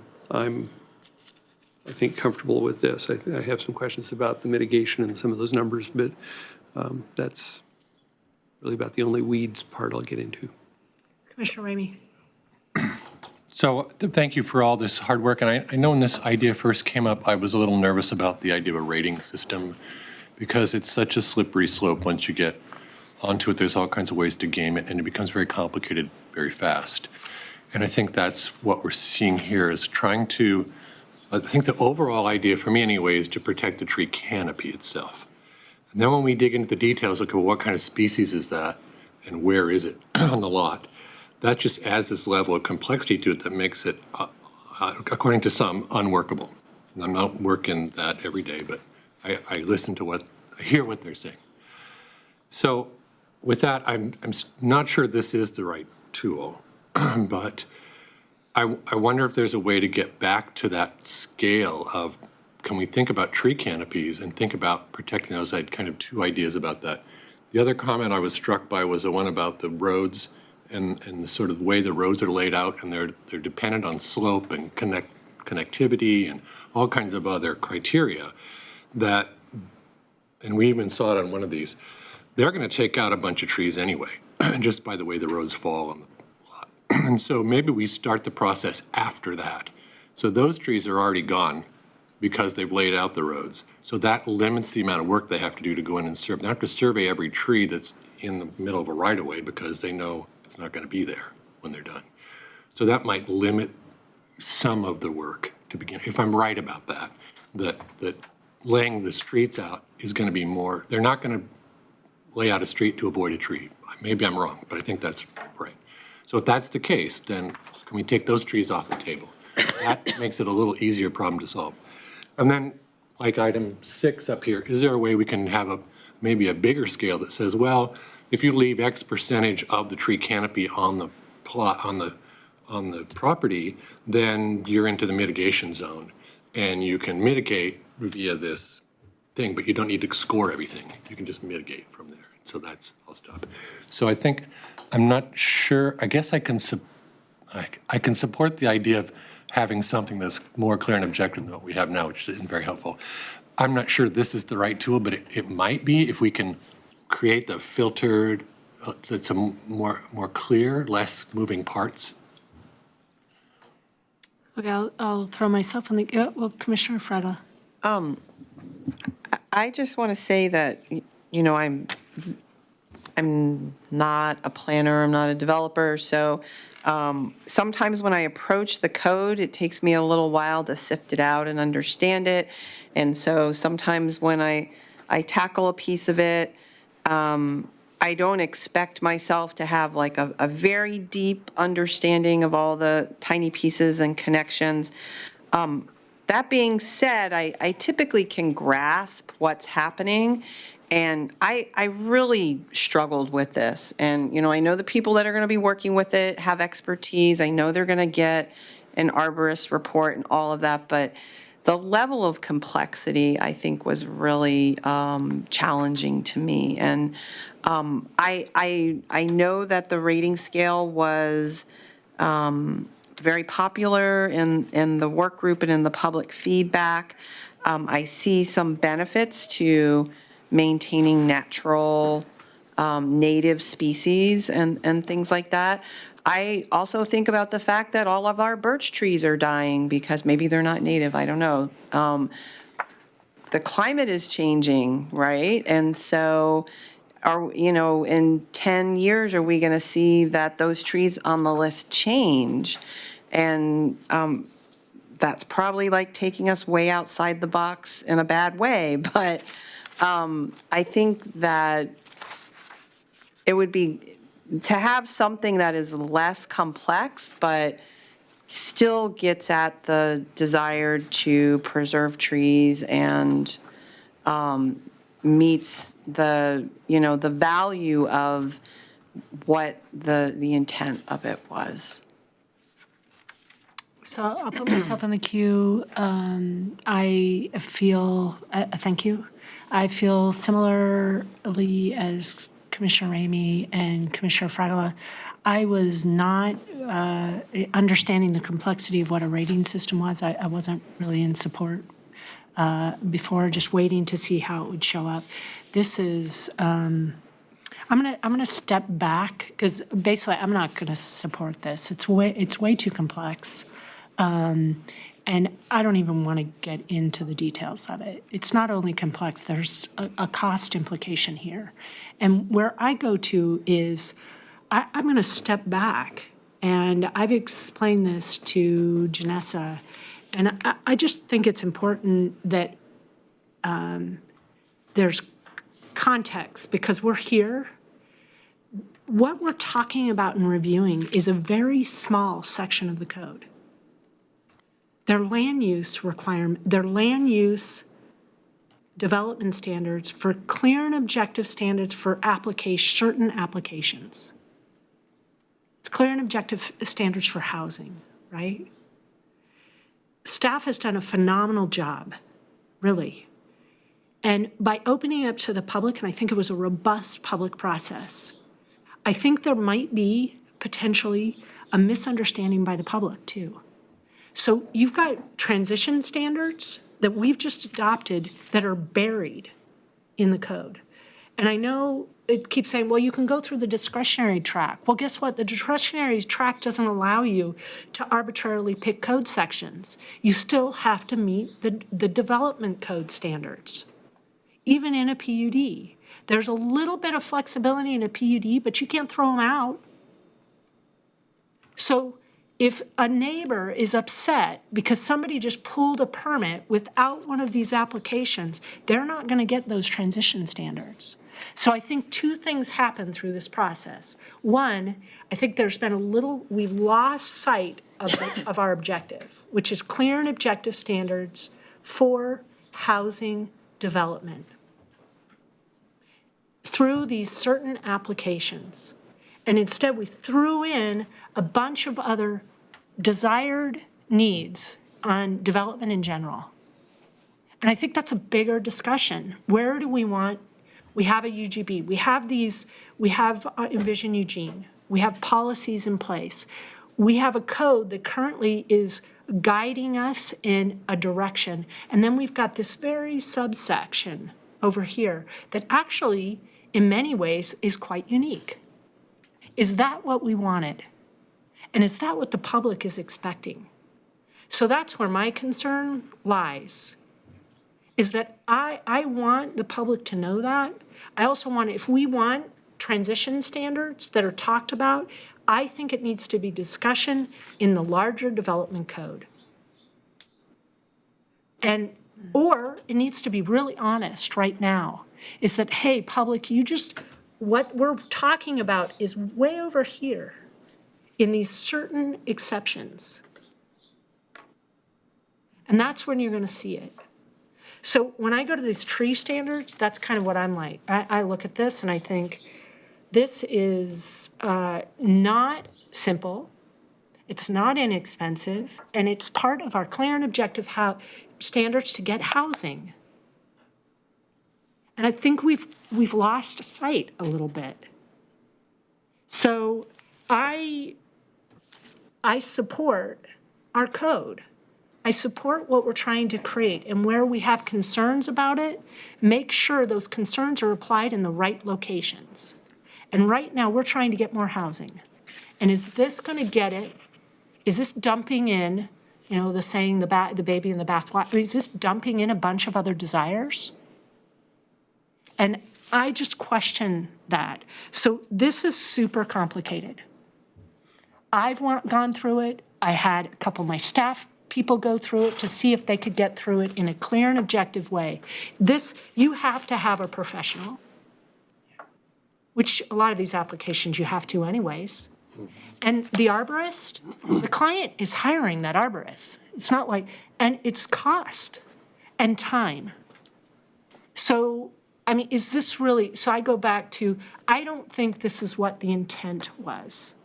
And I do think the staff's done a phenomenal job, because that's the direction that's where we've gone. You've also been balancing a lot that's in front of you. As a planning commissioner, this is where I'm struggling with some of these sections. Transition standards, I struggle with. This I'm struggling with. I can't, in this current state, this isn't, I don't think, meeting what the intent was. So that's mine. Commissioner Baker. Again, what we're trying to do is revise existing language for clear and objective standards. And I'm going to read this section here for clear and no permit for development activity subject to this section shall be approved until the applicant submits, this is the existing code, plans or information, including a written report by a certified arborist or licensed landscape architect that demonstrates compliance with the following standards.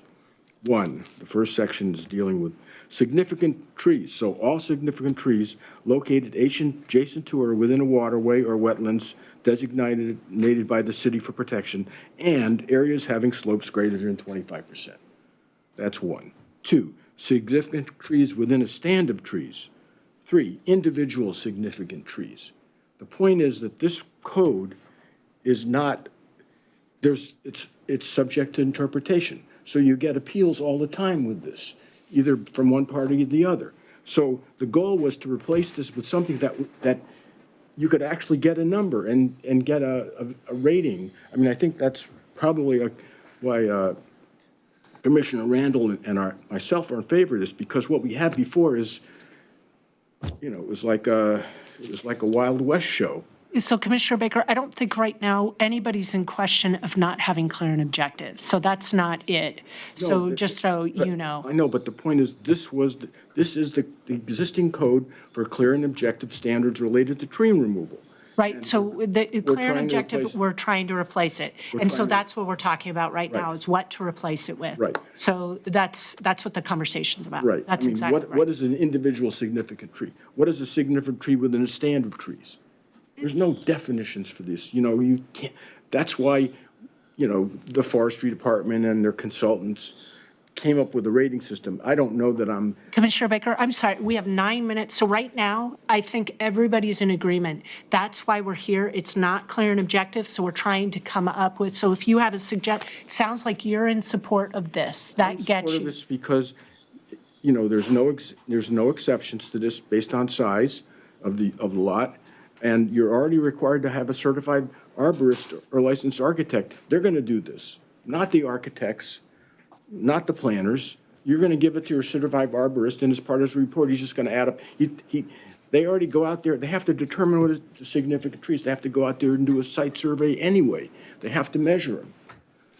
And we have some vague definitions of, you know, size, you know, that a tree is not significant if it's 4 inches in diameter at waist height or whatever.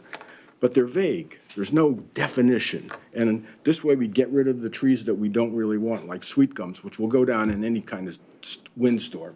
You know, we don't give them a value. You know, they're removable.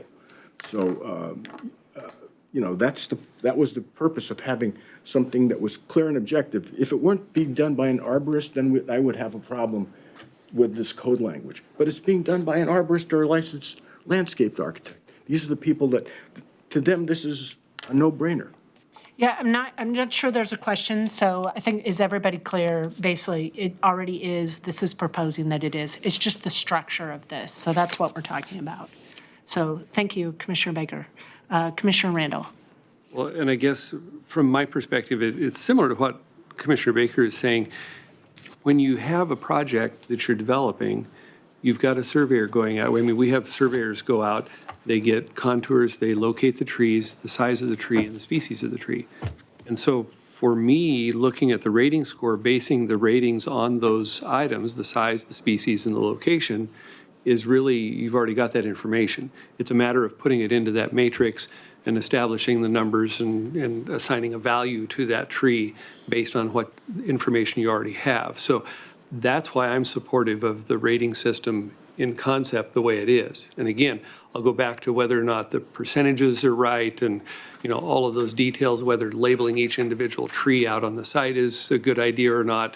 Those sorts of things are different discussions. But I think in concept, that's why I support this as a way to have a clear and objective tree preservation standard. And so that's just my perspective. Perfect, thank you. Commissioner Ramey. Did you have your hand up? Sorry. Was there another question? Could have sworn it. Sorry. I've done that to you a few times. Maybe. Commissioner Borowski. So I'm not sure where we go with this, and I'm sure staff is not sure where we go with it as well. I see it's section 6 comes up. And from being taken from comments that were received. And I think that that is a good start, but then again, it's like, where did those numbers come from? Where did 30% of lot coverage come from? Is that the correct number? Are we getting, and the reason I say that is because we just took out a section of code that said you had to have 40% open space on a PUD. And when we asked, where did that number come from? Nobody could answer that, right, before. So in 10 years, when we're doing a code amendment and somebody comes up and says, where did the 30% of the lots of the trees have to come from? So that, again, is that the correct number? There's just a lot of questions still to be asked. So I don't know the process with 5 minutes left. Obviously, I'm not asking you to answer that now. Those are just things that are coming up for me. And where do we leave this out of the recommendation and move forward and say we need to bring that back? We need to bring tree preservation back. I'm sorry, council, the recommendations that we thought were ready for you, we're not ready to move that section of the code forward because it needs more work. That's what we told council to do if they had questions. When we sat at the work session around the table, we said, if you're not comfortable with a thing, send it back to the planning commission and we'll work on it more. Well, that's kind of where I'm at with a couple of these sections. I'm not ready to move those forward to code writing because we need to do more work on them. And I know that there was timelines that were set by council saying we want clear and objective by this point. But I think if you could go to them and say, I can give you clear and objective that's done at this point, but it may not be the best product. And if you want the best product, we might need more time. I don't know. So I want to throw myself in the queue really quickly because I think I just want to clarify. Commissioner Randall, thank you. So I do have specific feedback, and that's probably more helpful because I recognize you have a surveyor, you have an arborist. So Commissioner Baker, that's why I was like, I think that's already understood. So I don't want to be misunderstood. That's obvious. It is part of what's going to be required. It already is there. It's understood. There's a few sections that actually make this particular code more expensive and more arduous than the current one. And subsection 6, for instance, without getting into details, you've got 2C6. All significant trees shall be physically identified, numbered, and tagged in the field. So there's some small nuances that aren't actually that small. And that's kind of where I'm going. I didn't want to get into the meat of it. I just really took a general approach. I think preservation, it's already in our main code. I think it's important. I'm not sure we've done it in doing this. I think it's complicated. I do think it's more what I like to do, because I do really support the UGB, and once again, I'm a proponent of sustainability. I want density to happen within UGB. So where we can provide developers with flexibility, we want preservation, but where we can provide flexibility, because you've got potentially competing code sections like streets, slopes, viability of where a building can be. You've got other code standards that you're balancing throughout this. So the stricter things become, the more unintended consequences are potentially there. So this is super, super restrictive in a way that is, I shouldn't say that way. When I went through this, I didn't have a time, because it's complex enough, it's just one more layer than to balance with the other development. So where I go is, if this is what we want, I would go in the development standards, address it there. If we don't, I would say stay more consistent, once again, consistent with what we already have in the code, with the objective of getting clear and objective. That's it. Robin. Are you for time? We have 2 minutes. There's no way I can. Yeah, I'd just like to, I guess my suggestion would be that use your remaining time to give some kind of statement as a body that we can share with council. What I'm hearing is that there may be some support for at least for the concept of a rating system. I hear there are some concerns with the complexity of it and how it's crafted currently. We have a council date of May 20th, so that's coming right up, and that's basically set up to allow council to make a decision as soon as they can before they go on break. And we're trying to meet the time obligations that council set for us to wrap up this project. So I don't see that we're going to be able to set another planning commission meeting unless that's something that you all really want to do. And in light of that, I'd say, see if there's a way that you can craft a statement that we can pass on. Again, this is kind of the pre-draft of the code, right? In a normal process, we wouldn't even be here having this portion of the discussion. We'd go from concepts to code, and then we'd talk about the code. So we still can talk about this code. There's still room to make changes to it, and pretty significant changes before it's adopted. So if you've signaled to council, for example, that you support it conceptually, if that's what you wanted to do, and I'm not suggesting that's what you should do, but hypothetically, with significant changes for these reasons, because we feel it's too complex or whatever, that would be something useful for us to carry forward. We could work on that and bring it back to you in the code writing. So I'm just going to go ahead and take a vote. So why don't we start with, I think, Robin, your suggestions are good. So those in favor conceptually of a rating system, and obviously we didn't get a chance to talk about the language or specifics in the code, but conceptually are in favor of a rating system. What's the second option going to be? Because you got to give it, if you're just putting one out there. Dump it? I got to know what. Basically, it's a good point, Commissioner, is start over, no rating system. Taking a look, actually, Tom had an idea, percentage of a site. There's the current code in terms of, we can kind of glean from the current code. If you have suggestions, staff, of what would an alternative be if there's no rating system? We, again, through working groups and stuff, we had talked about a flat percentage tree. This had strong support to do the rating system, and so that's why we're on the path we're on. Sure. But a percentage requirement is an option, a percentage of the development site or a percentage of the trees.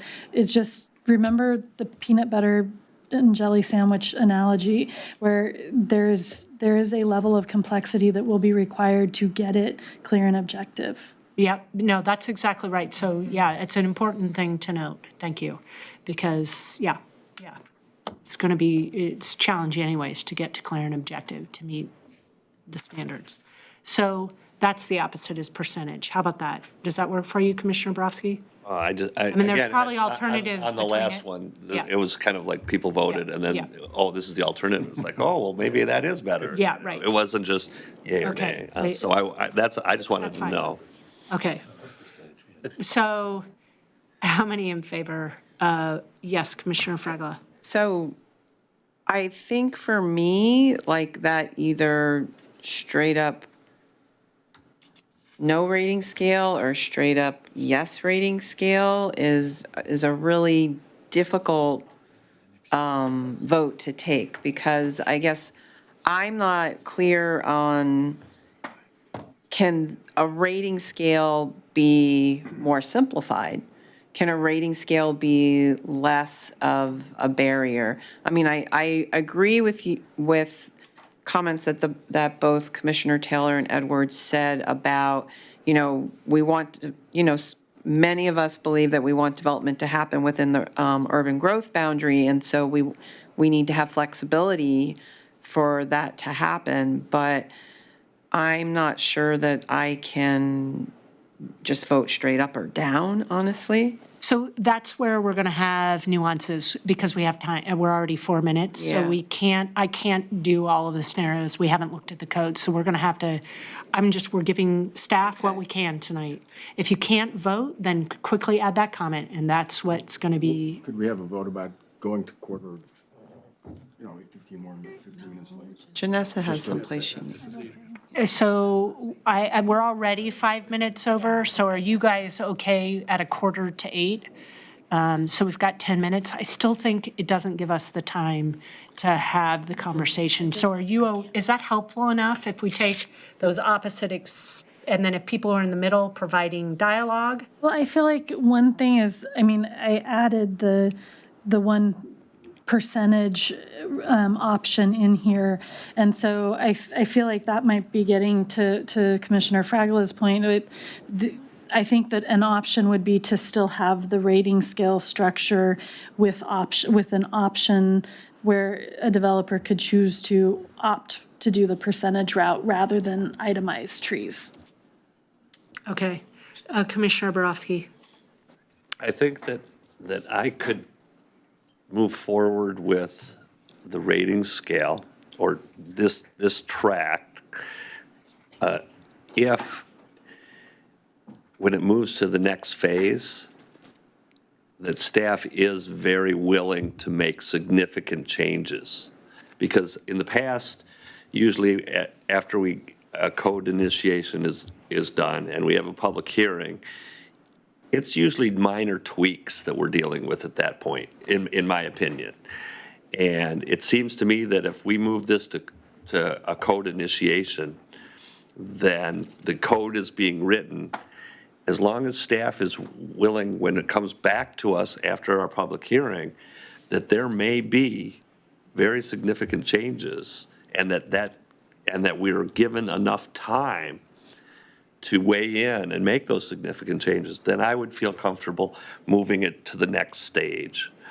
But if it's kind of like we've done before, it's like public hearing, work session, recommendation, I think this one's going to take longer and be more complicated than that. And I'm willing to do it at that level. Okay, hang on one second. So we have 7 minutes, and I'm curious to know what might be more helpful, because this is complicated enough.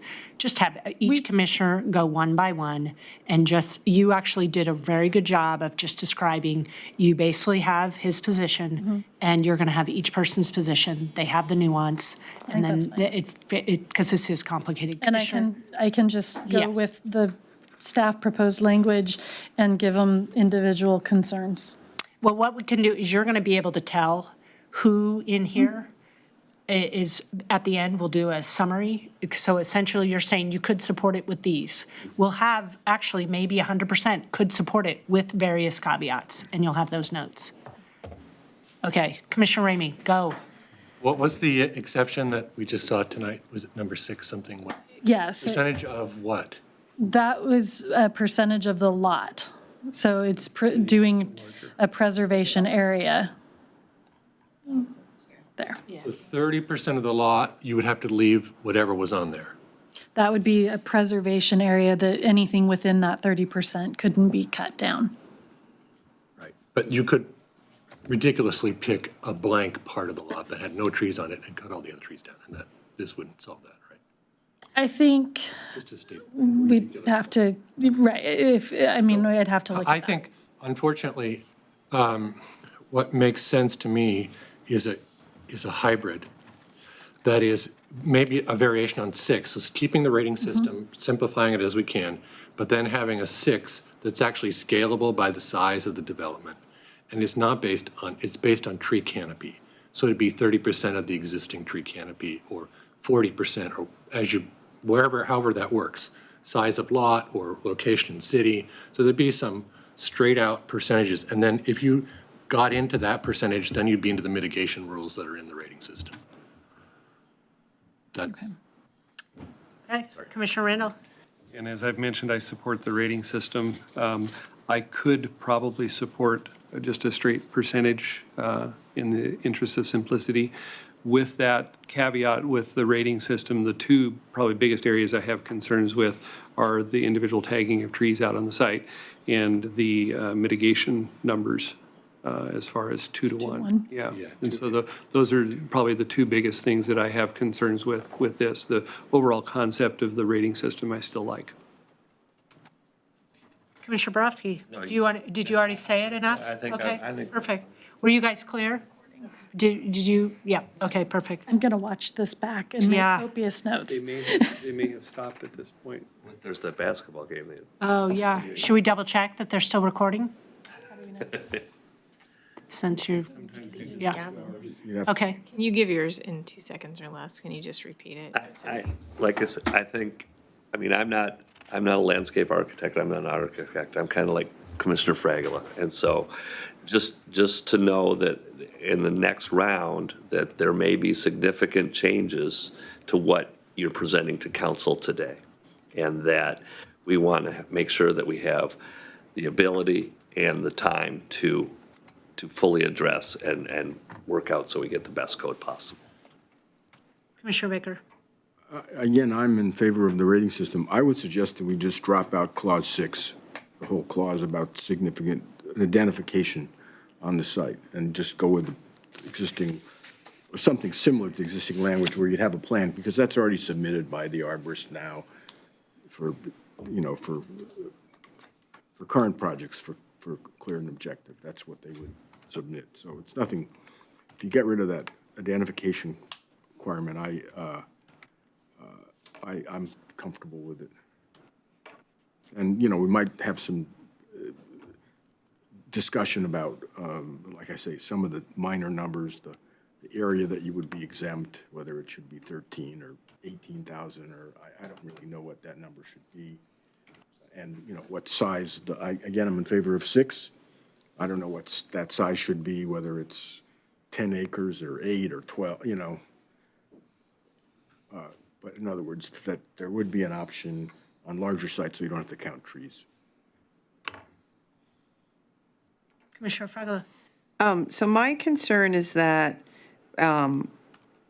if we continue to move forward with this, right, that we're kind of stuck with it in a certain way, because I felt like, last time we looked at these, we were like, we're encouraged to be at a really high level and to keep, moving with it. And I know this time we're still trying to be at a high level and keep moving with it. But like when we get to the next step and it comes back, are we just going to get to tweak this a little bit? And I think if I were to make a motion, so to speak, right now, I would be recommending that we not move this forward to council, and that it needs more work. And I understand the timelines, but I'm not saying I don't support the rating system, right? Because I do support some elements of it, right? But what I'm saying is that the way this is written now, I can't support it in its complexity. I might support what I heard Commissioner Ramey call a hybrid, but I wouldn't move this forward now because I don't think it's ready to move forward, because I'm worried later on we're just going to be able to get to tweak it a little bit. I think it needs more work. Commissioner Edwards. I find the rating system to be really onerous and very complicated, and I would support something very simple. I mean, it would have to be really simplified based on criteria that seem to make sense based on former feedback about, are these trees that are healthy and going to withstand major weather events, things like that, not fall on a house if we preserve it and then the next year it falls. I think that I kind of agree with Commissioner Fragala. I think that if we had a little bit more time to really, get into the weeds a little bit more, maybe that would be helpful. I think it'd be important to communicate to council that we are struggling with this, so that if this goes before them and we haven't made any progress, that they are very clear that we didn't have a clear path. And I'm in favor of any way to make it simple, whether that's just, setting out a designation of a straight percentage based on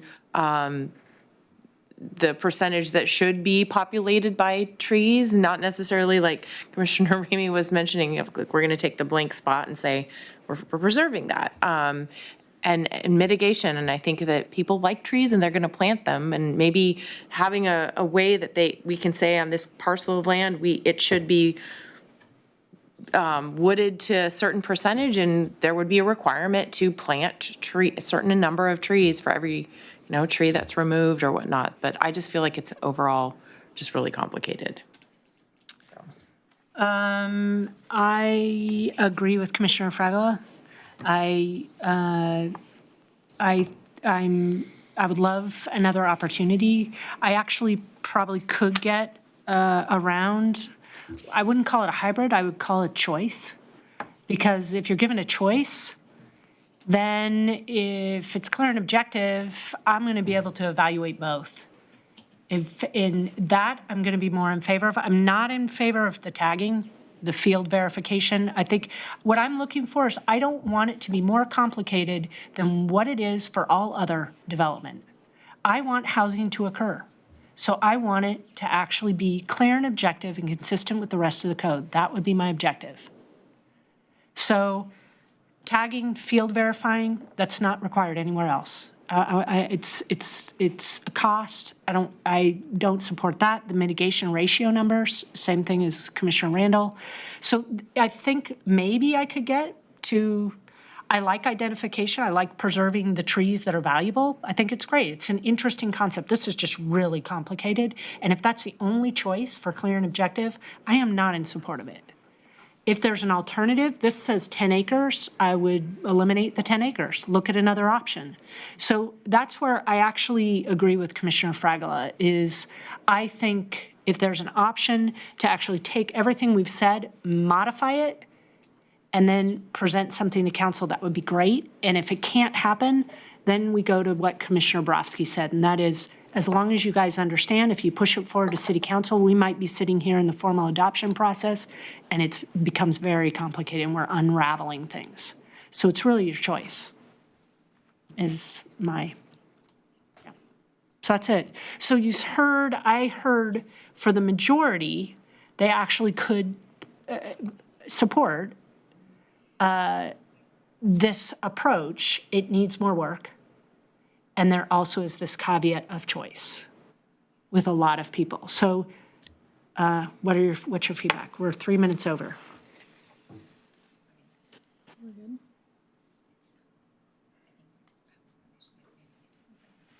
I think that's enough information to communicate to council. And Perfect. yeah. Okay, wonderful. Okay, is that it? Is there any last minute comments from staff, commission? Just to say thank you. Yeah, thank you for Tough staying conversation, I late. know. And thank you, staff. I know this is, Staff, it's, yes. thank you. Thank you. Janessa. Yeah, yeah, Janessa, you in particular have done a phenomenal job. Yeah. Okay, thank you.